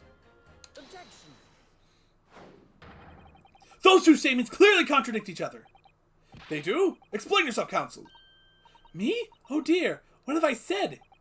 I swear on Silver's Blaze's maiden name, I haven't the first idea what you're talking about. According to the group testimony we've heard so far, there were 4 passengers on the omnibus on the night in question. And according to the coachman, Mr. Beepo, he took 20 pence in fares. Quite right. I have those precise details typed neatly here in front of me. And juror number 5 also told us the following. The fare for the omnibus is always 4 pence. That it is a fair and convenient single price, just the way London carriages should be operated. But that doesn't add up at all. In fact, it leaves a glaring discrepancy in the facts. Why, man? Why? 4 passengers paying 4 pence each. If you do the multiplication... Ah! It would be 16 pence! Exactly. As I said, it doesn't add up. The figures are different. By 4 pence, in fact. Or precisely 1 person's fare. 1 person's fare?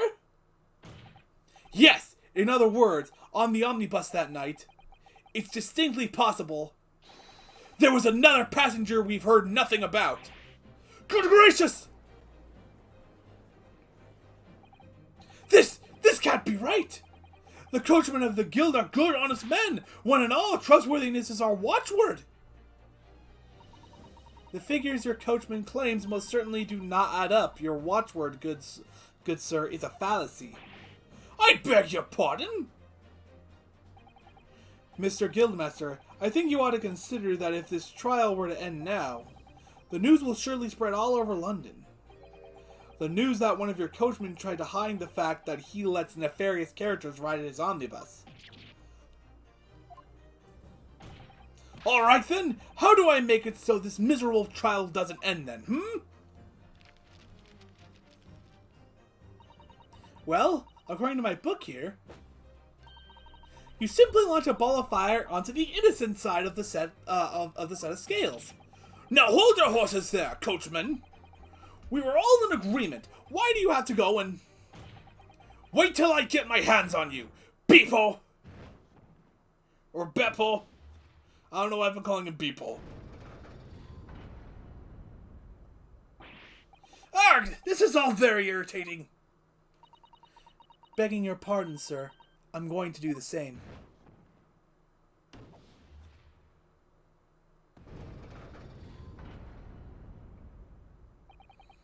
For the love of Mike! Not you as well! A penny can be the difference between a smile and a tear, after all. I certainly can't put my trust in someone who doesn't follow my exacting standards in financial matters.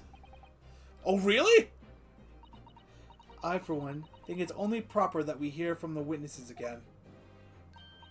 Oh, well done, Mr. Naruhodo, you did it! If we can manage to change 2 more jurors' mind, we can force the trial to continue. 2 more, actually. There is something else that's bothering me about a couple of their assertions, my bad. Then that's where you must strike next. So I need to pit 2 more jurors against each other and show their contradiction. And their assertions. Exactly. You can do it. Well, the scales of justice have shifted, but they still weigh heavy on the side of guilt. Counsel, you have the floor again. Continue with your summation examination.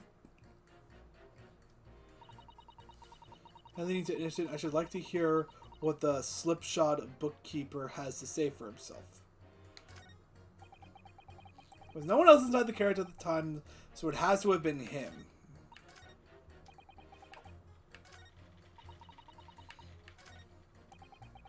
Grr, Beppo! This trial has to continue so I can get to the bottom of this corruption. Not guilty, I say. The scoundrel stabbing the poor man on the floor. It's beggar's belief.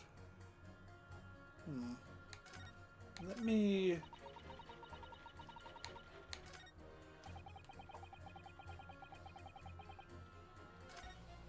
Hold on. I think I found it. He says he stabbed him just like this.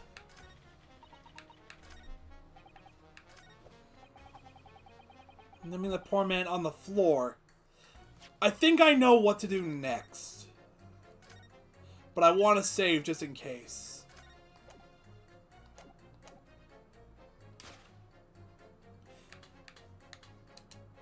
Objection. Those 2 statements are completely contradictory. What? Explain, counsel, post haste. Oh, dearie me, I was only knitting a jumper from my other half. What is all this claptrap? What does contradictory even mean, I ask you? We've heard from more than one witness that they alleged saw the actual moment when the defendant stabbed the victim. Now, out of curiosity, juror number 3. What? Can't you see that I'm busy here? How would you say the defendant stabbed the victim? What sort of motion was it? Ha! Want to test me, do you? It was like this! Stuck the fellow next to him without even getting up, just like the prim banker said.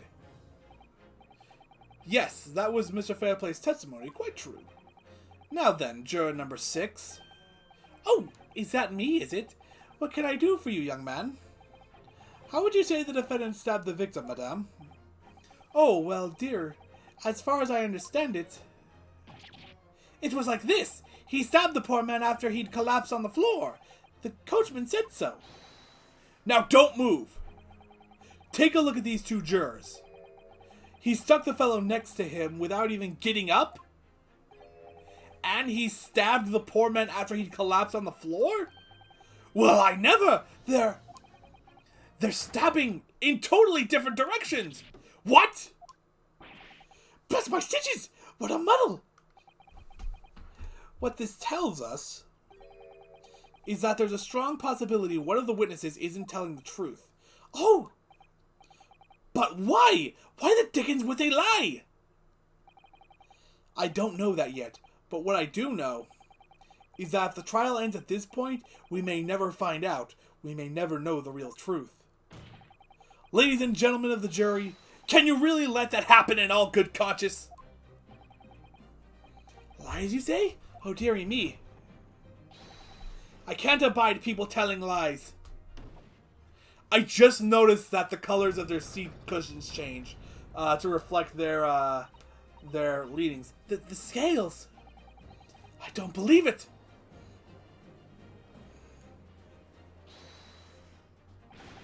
Wait! Now hear this, my fellow jurors. I warn you, you cannot listen to this man.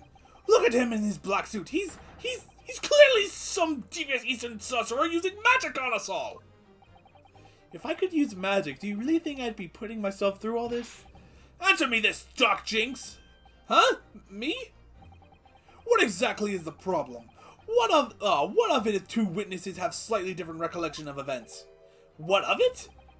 Let's say the Shylock did stab the victim as he sat next to him on the omnibus. And this young dandy saw him do it too. Now let's say the victim collapsed on the floor and the Shylock stabbed him again. Stabbed once!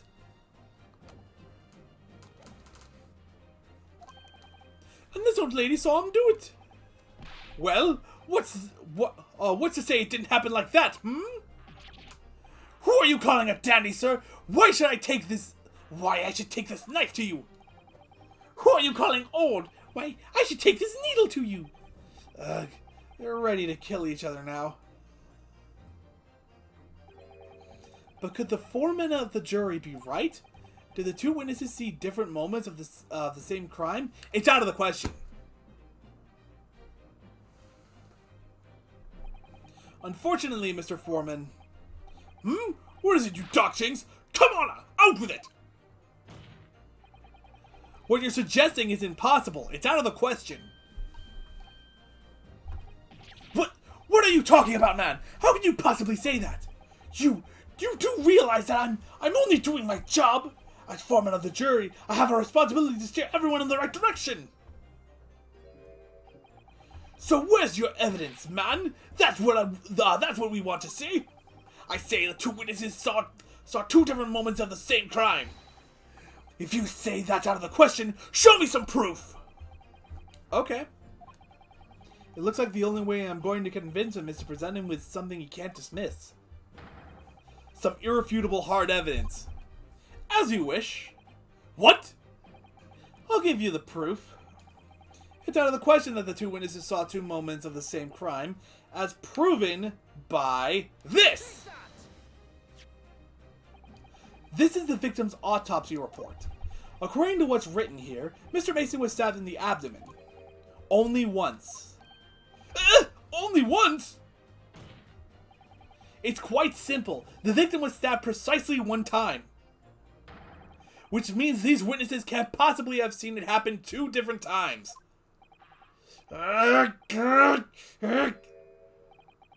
Alright, I concede defeat.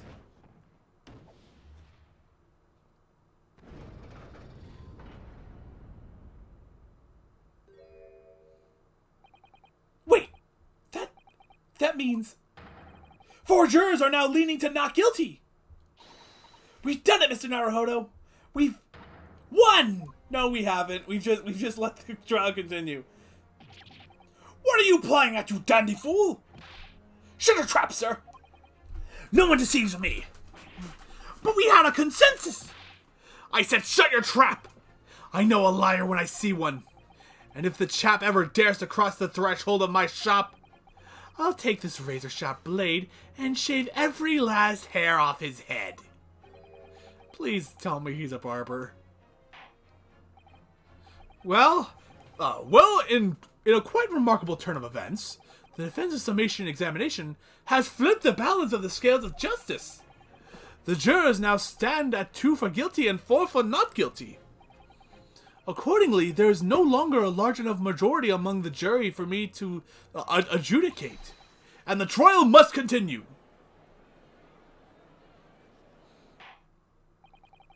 I hereby ask the defense, prosecution, and witnesses to return to their places. And I call upon all of you to continue to pursue the truth.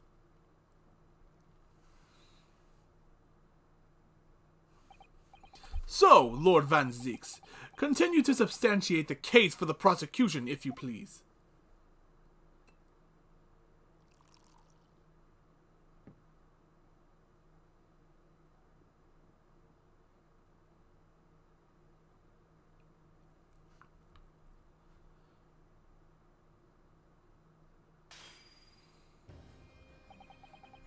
Having savored the rich aroma of the carmine contents of this hollow chalice, it may seem crass to crush it to dust, but pray forgive this discourtesy.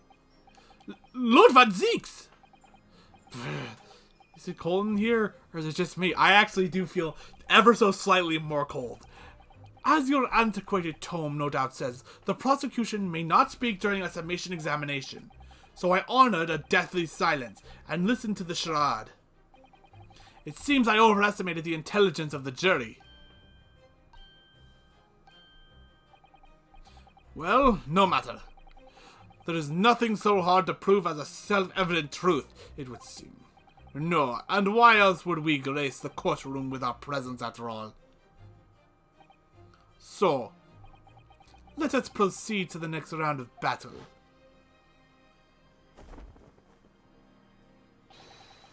Bring forth the witnesses once more!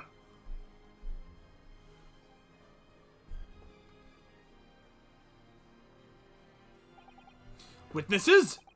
I trust you heard the summation examination we just had to endure. Oh, yes, sir. That I did, sir. Of course I heard it. Oh, yes, sir. I heard it.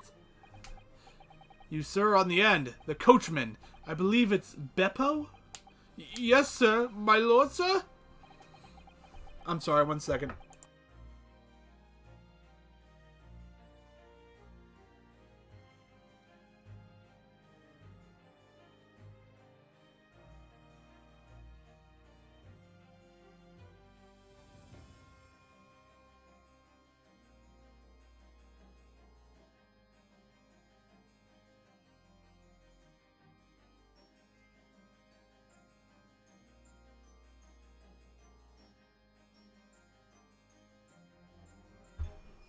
It's never pleasant when I have to do that.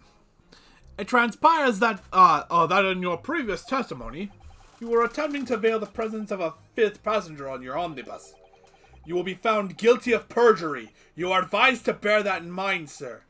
Oh mio Dio, Now then, witnesses, I hereby call on you to testify before the court again. You will explain the various misgivings brought to our attention by the defense's summation examination.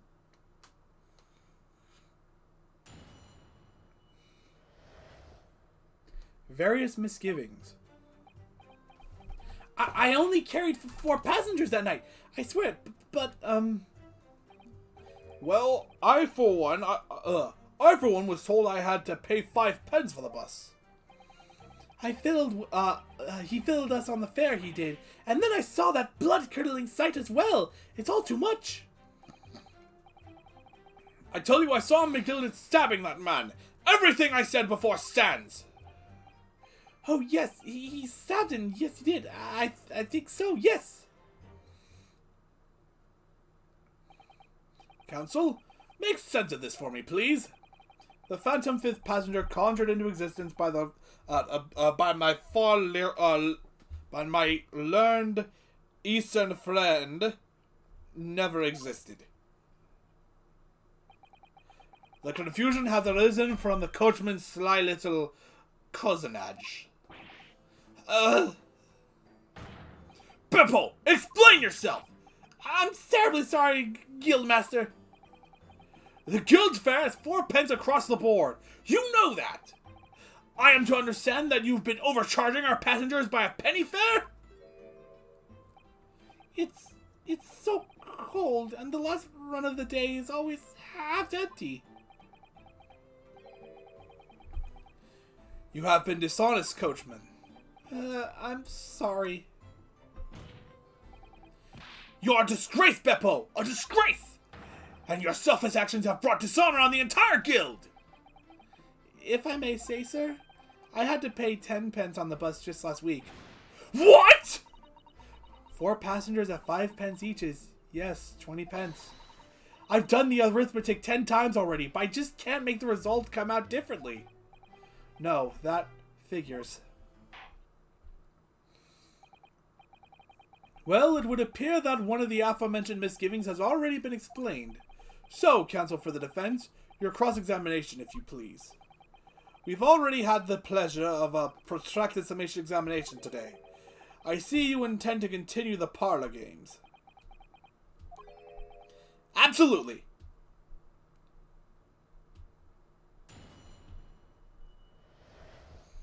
I think I know exactly where to push, actually.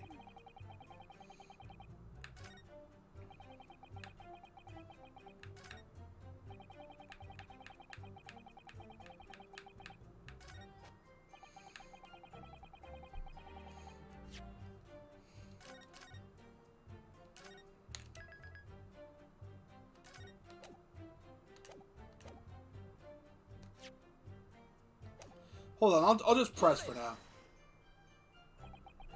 So, you saw the defendant, Mr. McGillen, stabbing the victim, Mr. Mason, who was sitting next to him? That's what I said, isn't it? It was bothering me before, this was. For just a brief moment, he hesitated before answering the question. Anyway, there was only the 2 of them inside the carriage, wasn't there? There's been much talk of a 5th passenger, but as yet, 0 evidence. Then what are you wasting all this time for, eh? It's black and white. The man's guilty. Something about Mr. Fairplay's testimony just jars with me. I wish I could work out what it was.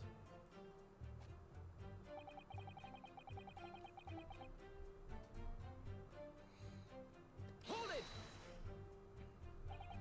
Earlier, you testified that you saw the moment when the defendant allegedly stabbed the victim, didn't you? Oh, yes, that's right.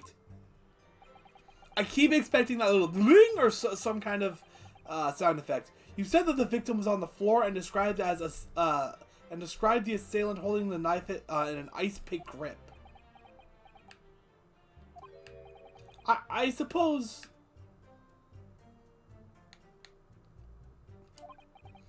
I might have, yes, put the cart before the horse, maybe. What's this? Well, I'm quite sure about most of it. I was driving the horse. I gave him the accent. The horse when I heard a scream from the seats on the roof deck. Oh, I expect that was me, sir. Then I was turned around. Yes, I saw it through the skylight. The gentleman was on the floor and the knife was sticking out from his midriff.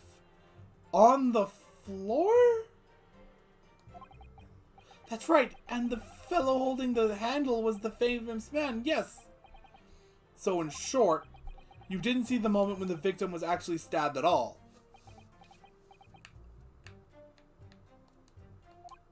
I really thought I did, but when I go over it again in my head, no, I suppose I didn't actually see the precise moment. Oh! What do you have to say? Do you have something to say about that, Mr. Fairplay? Now listen to me!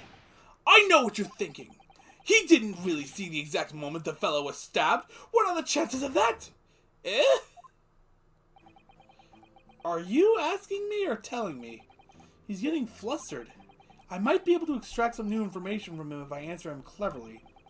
So, could he have just happened to see the exact moment the crime was committed? No chance. Well, it is a little hard to believe, certainly. Unless you spend your time peeping through a skylight on the top of an omnibus, that is. Peeping? I'm a respectable city banker, I'll have you know. And I know what I saw. I remember it as clear as a Ballarat day. It was a grim scene, I don't mind telling you. Thank you, Mr. Fairplay. Oh, excuse me if I was getting a little hot under the collar there, my lord. I would ask you to submit your testimony with a clear statement about what exactly you saw. Oh, I can do that, alright? I'll tell you just how grim it was. Do you think I'd forget the sight of those blood-soaked hands after the butcher stabbed the man? Blood-soaked? I mean, there's blood on them, yes, but I wouldn't say soaked.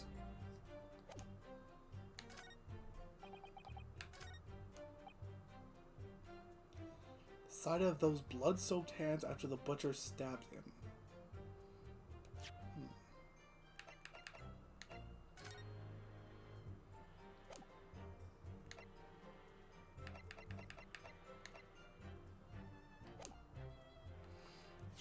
This is a risky one.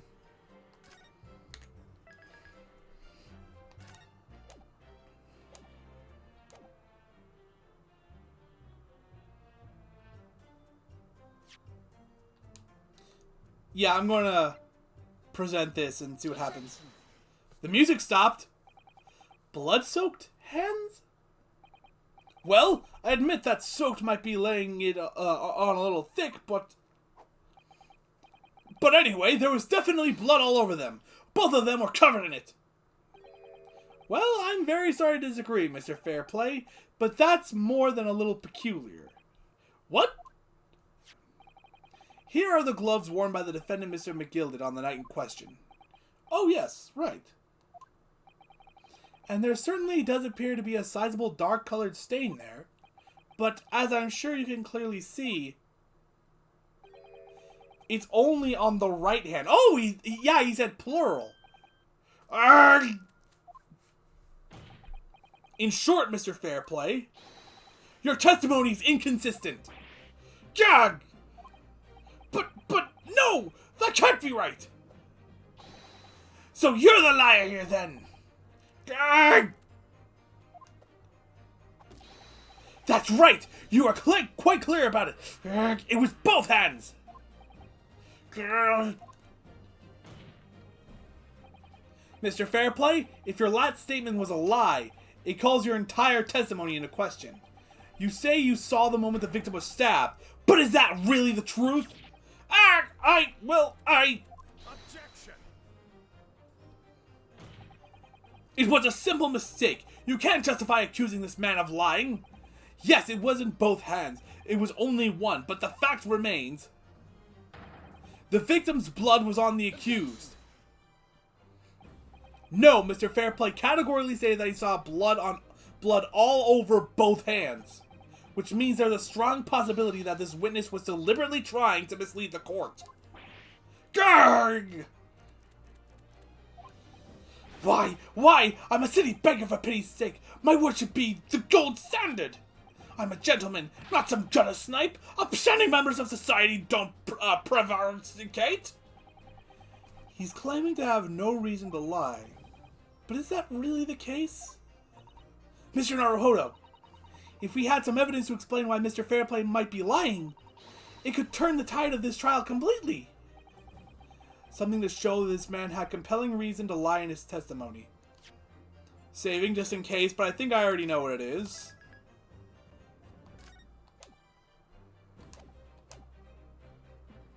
I have evidence. My lord? Yes, counsel? The defense is ready to present evidence. By Jove, are you sure? Yes, evidence that will clearly demonstrate why Mr. Fairplay had reason to lie in his testimony. Gag! Very well. I hereby call on the defense to present its evidence. The evidence that demonstrates a motive for the witness's alleged deception of the court. Take that! This is a list of the debtors who owe money to Mr. McGilded. Yes, a list of innocent victims, crippled by the accused's extortion. The point is, among the names these debtors is your name, Mr. Bruce Fairplay. What? Mr. Fairplay, are you currently indebted financially to the accused? No, well, it's barely worthy of being called a debt. According to this ledger, you owe 20 guineas, not an inconsiderable sum of money, wouldn't you say? Well, what of it? Let's suppose Mr. McGilded were to be found guilty of murder. What would become of your debt in that case? These documents state that the loan agreement is forged between two individual parties. Therefore, were the creditor, the defendant here, to be sentenced to a capital punishment, all outstanding debts which were owed to him would be annulled. They would cease to exist. Cease to exist? Mr. Fairplay, is it not the case that you claimed in your testimony to have something you never, in fact, saw? In a devious attempt to annul your debt of 20 guineas to the defendant? Gag! Gag!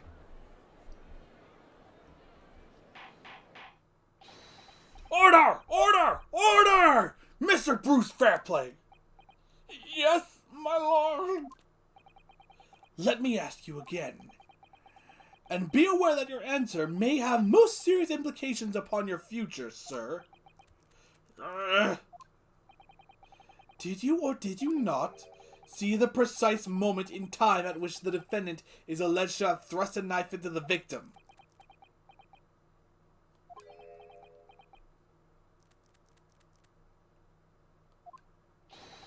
Your silence speaks volumes. You did not tell the truth in your testimony. All right, now let's not make a melodrama out of this. Perhaps I did overstate the truth a pinch. A pinch?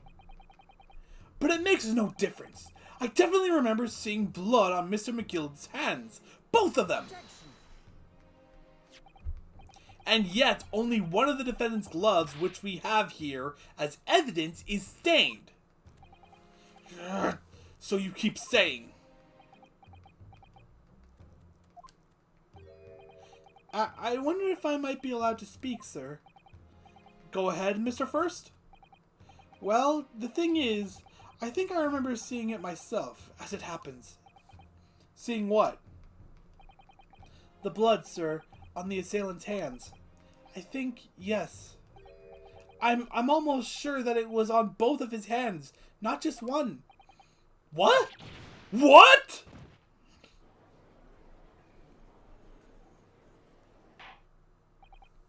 It would appear that we're going to need further testimony from all you witnesses.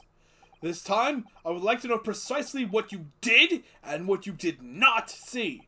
Do I make myself perfectly clear? Yes.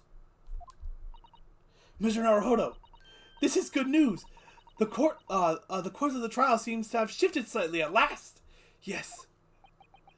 I might finally have a chance to turn things around here.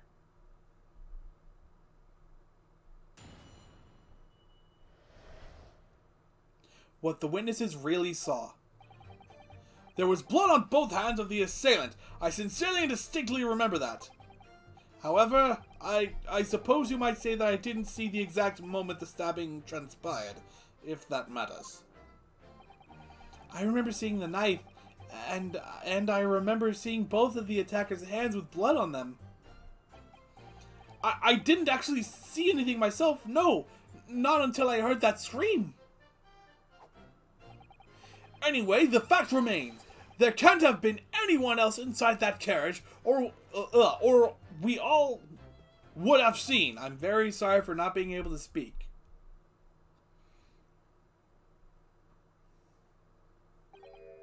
Well, lo and behold, in truth of fact, not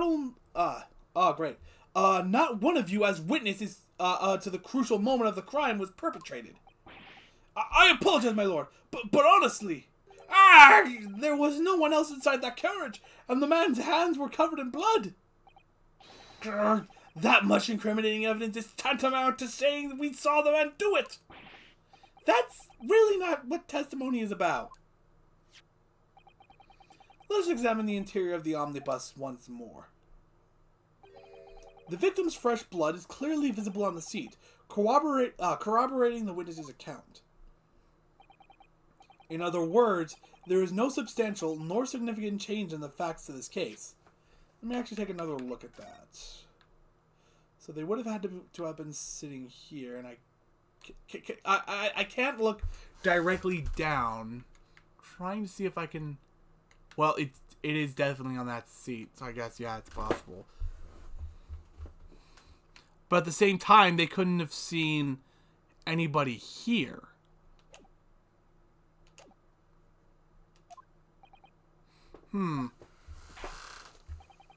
Very well. Your cross-examination, please, counsel. Yes, my lord.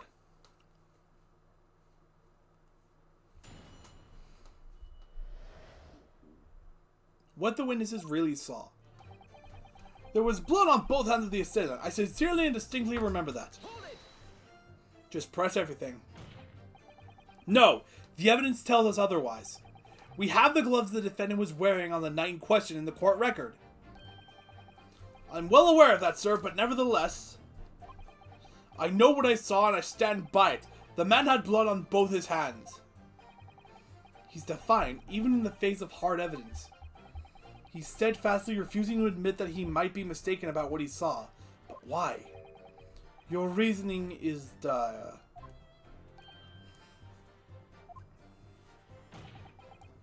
One hand or two, the salient point remains unchanged. Minutes after the grim crime, the victim's blood dripped guiltily from the accused's fingers.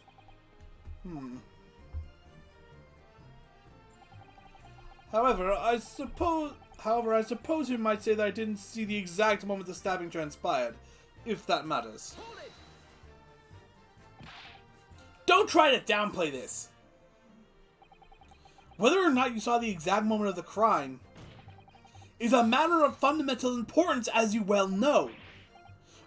But for crying out loud, we all know that no one else could possibly have done it. I was just trying to save us all some time. You have a loan of 20 guineas outstanding with the defendant, do you not? Had you hoped to release yourself from that financial burden by ensuring the defendant was found guilty? That's not entirely not what I was hoping for. I just lost a little guinea or 10 when I backed the wrong horse in the derby, that's all. I was going to win it all back. There's a fixture in this weekend, and that's a sure thing. A little guinea or 10? I'm a banker. No one bats an eye if I borrow a little spending money for the weekend.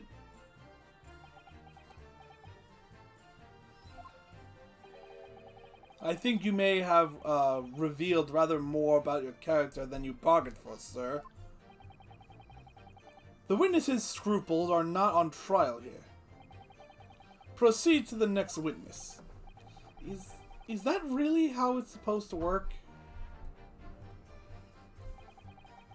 I remember seeing the knife, and I remember seeing both of the attacker's hands with blood on them. Hold it! And you definitely saw that too? Blood on both hands? Yes, sir. I mean, I know what you're going to say. Only one of Mr. McGill's gloves has any sign of blood on it. That's right. The thing is, as far as I remember, sir, when I looked down and saw Mr. McGill sitting beside the other fellow, I don't believe he was wearing any gloves, sir. Huh? So he took off his gloves to do the murder, and then put them back on and then immediately grabbed the knife. That's what you're saying. It's true that the dark-colored stain on the dark leather gloves wouldn't have been easy to see. Is it possible that they thought that, like, the leather was the blood? The gloves themselves were the blood?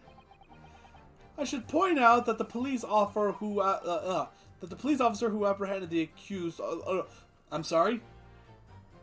I should point out that the police officer who apprehended the accused on the night in question reported there was no trace of blood on Mr. McGill's gloves' hands.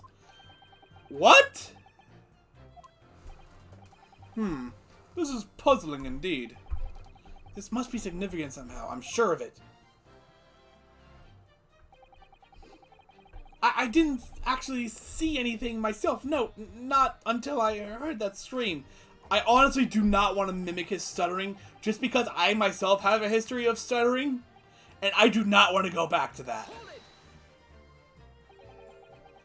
You didn't see anything? Oh, yes, sir. That is to say, no, sir. I didn't. Very sorry about what I said before, sir. Very sorry, yes. It was very wrong of me to make up stories and say I saw him stab the man. Wouldn't you agree, sir? I know what you're insinuating, but I certainly wasn't making up stories. Still, to say you saw nothing isn't right either, is it? No, sir. I saw nothing at all. Mr. Beppo, you were driving your horses. At the very least, you must have enjoyed a good view of London streets, no?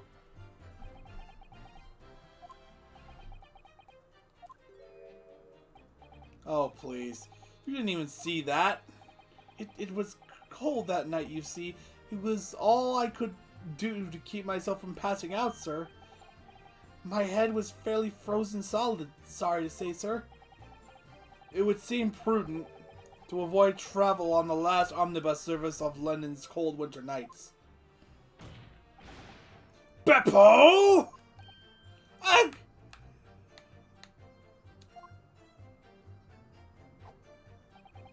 Anyway, the fact remains there can't have been anyone else inside that carriage, or we all would have seen.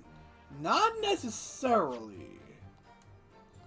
I think I know what to do and what to present. And everything you saw of the incident was through the skylight of the roof of the omnibus. That's right. It was fiercely cold that night, but the glass wasn't frosted over. Oh yes, I remember I was shivering. It was so bitter. Which rather begs the question of why the pair of you were sitting on the roof deck in the first place.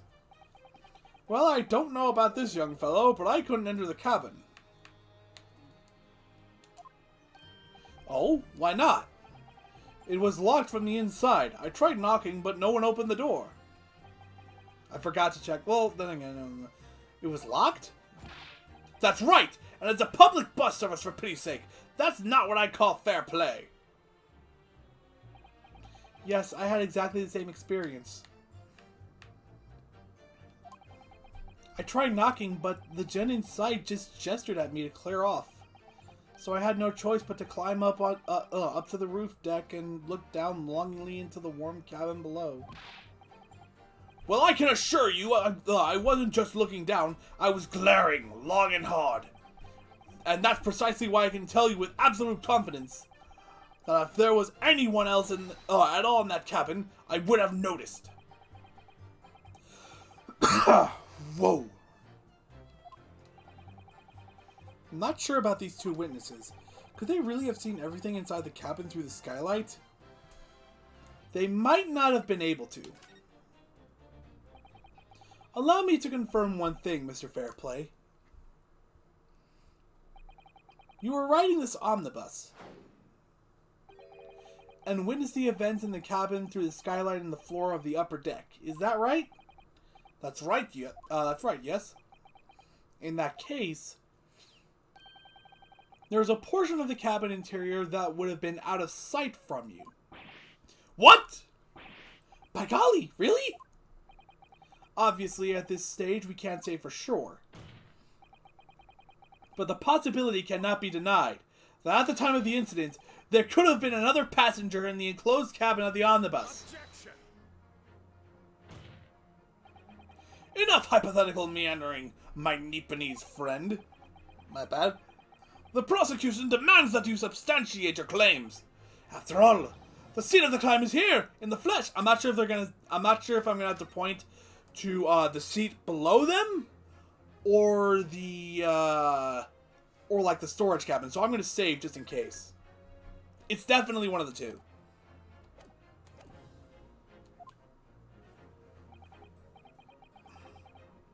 Excuse me.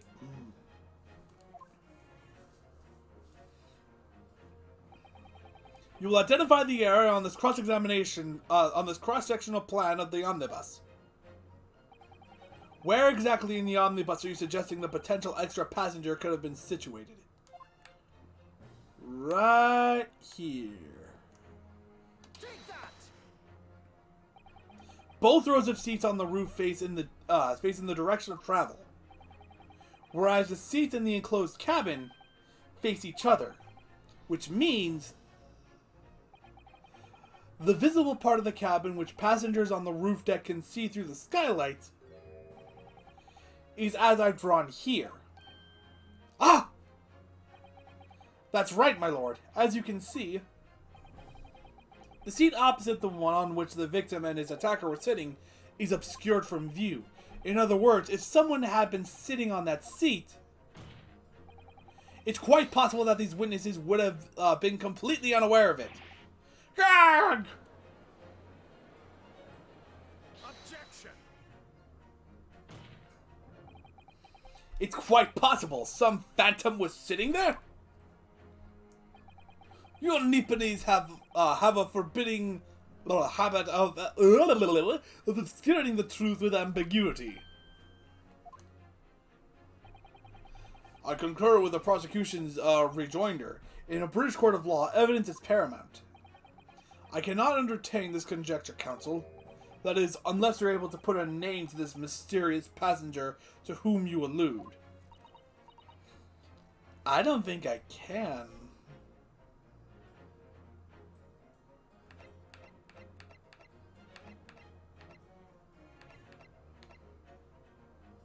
I cannot.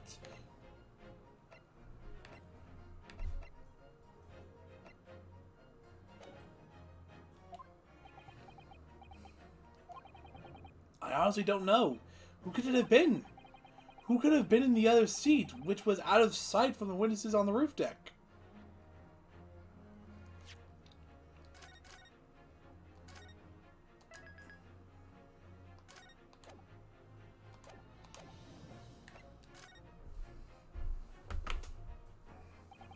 I have literally no idea. That's the truth for me. But as a proud citizen of the Japanese Empire, you will look to the sky and walk on, making sure all signs of tears are gone. Go on. This isn't just a case of going on, Mr. Sato. She's giving me the look. All right, then I'll go on.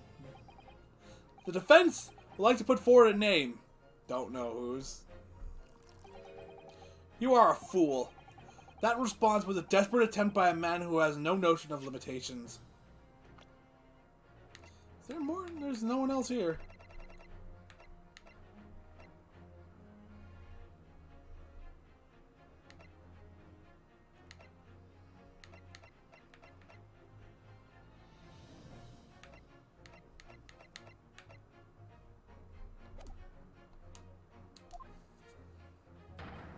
A toast to the hard lessons not yet learned.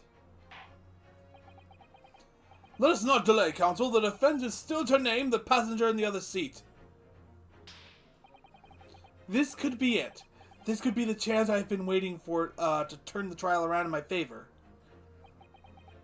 On that night, on the night of the murder, the person occupying the seat in the omnibus cabin that was obscured from view was...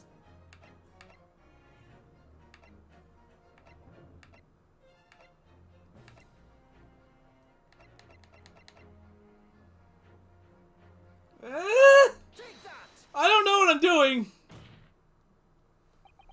The passenger in the enclosed cabin that the witnesses on the roof deck failed to see has to have been Mr. Magnus McGilded. Mr. McGilded? What are you talking about, Counsel? That's the name of the defendant! Objection! If I desecrate this chamber by smashing my hall chalice, do forgive the discourtesy. Lord Van Zieks!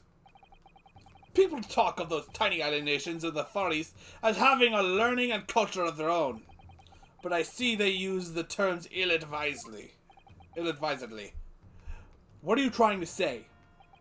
Let me explain in terms that even a student of an artless backwater such as yourself might understand.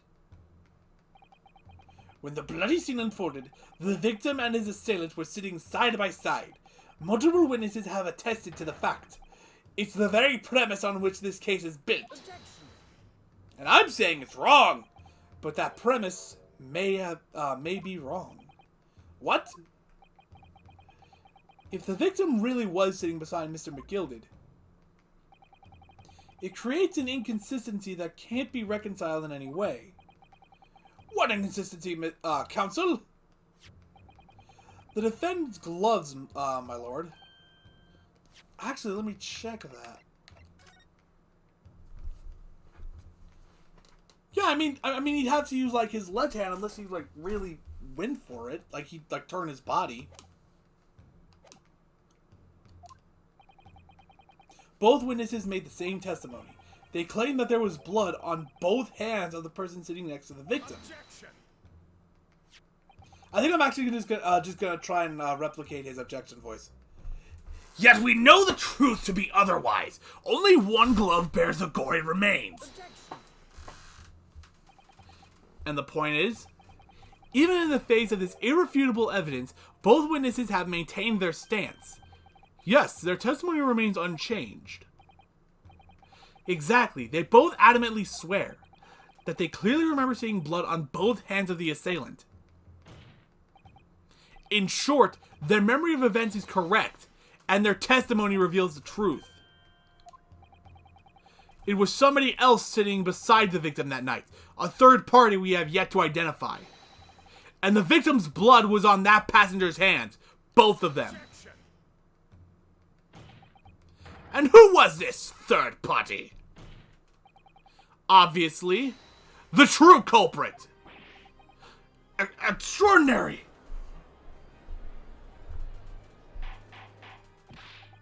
Order! Order! Order! What exactly are you postulating? Objection!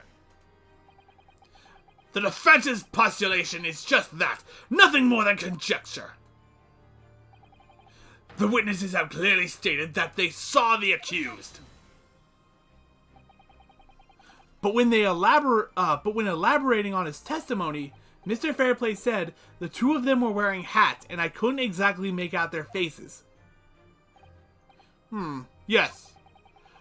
The tops of their heads were obscured by the roof. I could see the rest of them, though. Yes, that's right. Both gents were most certainly hatted. Hatters do tend to notice such things, sir. And what particular styles of hat did the two gentlemen sport, Mr. First? I'm afraid I don't remember. And you call yourself a hatter? The style of hat makes no difference. There was no third passenger in that cabin. As someone who frequently wears hats myself, yeah, from a certain angle with a long enough brim, you can't see their faces from that angle. Because if there had been, the accused Mr. McGilded would undoubtedly have offered to depose the fact. Unless, that is, you are proposing an even more preposterous explanation. That the accused failed to even notice the presence of the true culprit in the very cabin in which he traveled. Yeah, that's what I'm saying. He said he was asleep. Someone came in, murdered the victim, and left, while the dude just stayed there sleeping.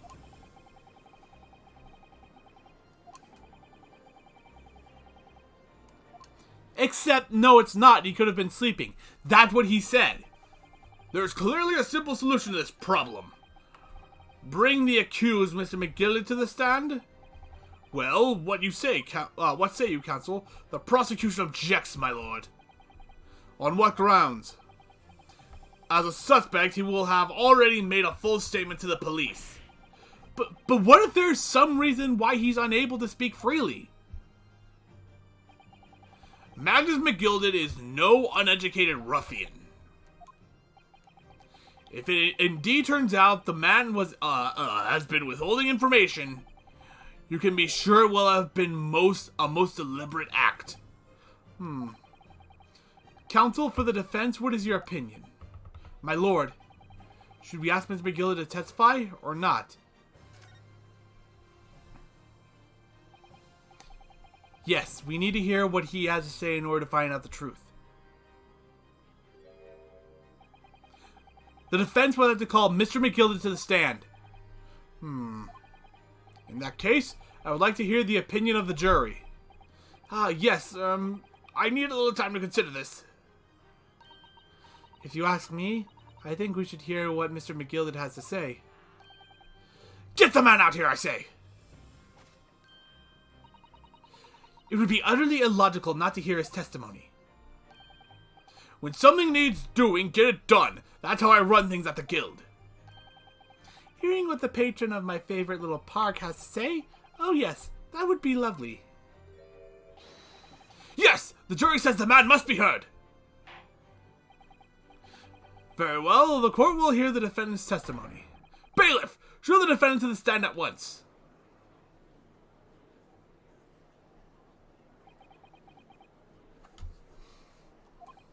Now, maybe what actually happened that night will finally become clear.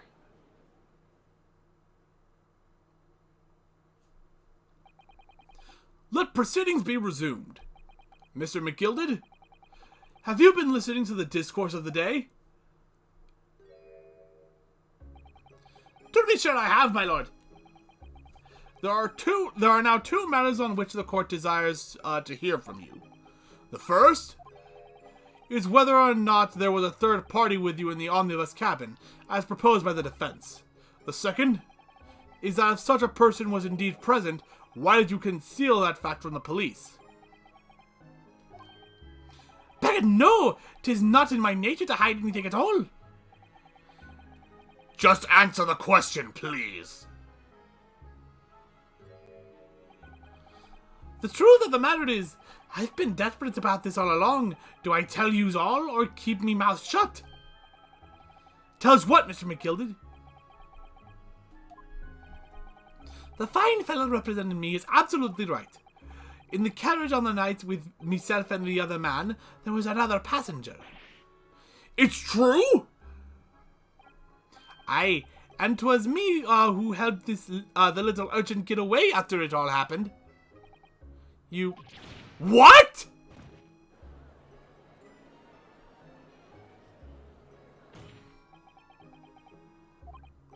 No, Magnus McGilded. That convenient excuse can't save you now. I'm truly sorry, so I am, Lord Van Zeeks. I'm sure you'll all, you'll be wanting to know why I said nothing when I was taken in by the police. I do be having a very good reason, I assure you. Which was? Well, the little child was just in the wrong place at the wrong time, and not in any way involved, you see. What? If the police had known the wee one was there, excuse me, they'd have assumed she'd done it. They'd have hauled her into this courtroom just like myself. I was only trying to spare that. Young hearts and young minds are easily damaged, my lord. And who is this young child of whom you speak? That I don't know. You don't know? Aye, well, we thing just happened to be in the carriage that night. I never saw her before or since. Objection!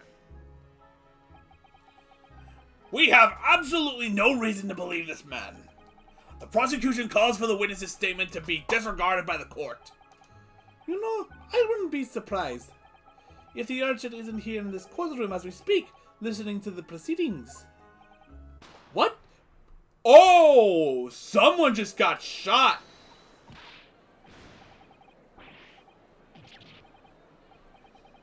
Or a smoke bomb was thrown down. What's going on? Be careful, Mr. Naruhodo. Cover your face. Bailiff, don't let the accused escape. Secure the omnibus.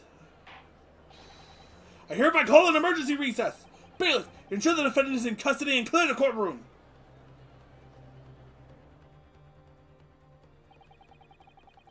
We were hurriedly removed from the smoke-filled courtroom by the bailiff, amid scenes of chaos as people stumbled over one another in their desperation to flee the chamber.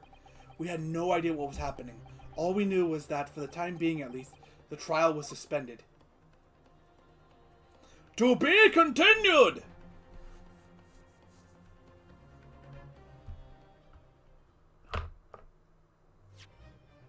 Save your current progress? Yes. That is not what I picked. Save your progress? Yes.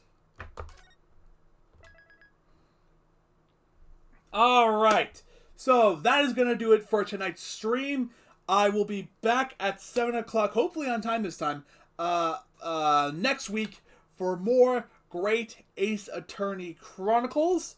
But in between now and then, at Saturday, 2 p.m., I will be playing more Mass Effect Legendary Edition as we finally recruit Morton Solus and move on with the next major story quest. Alright, I will see you guys then.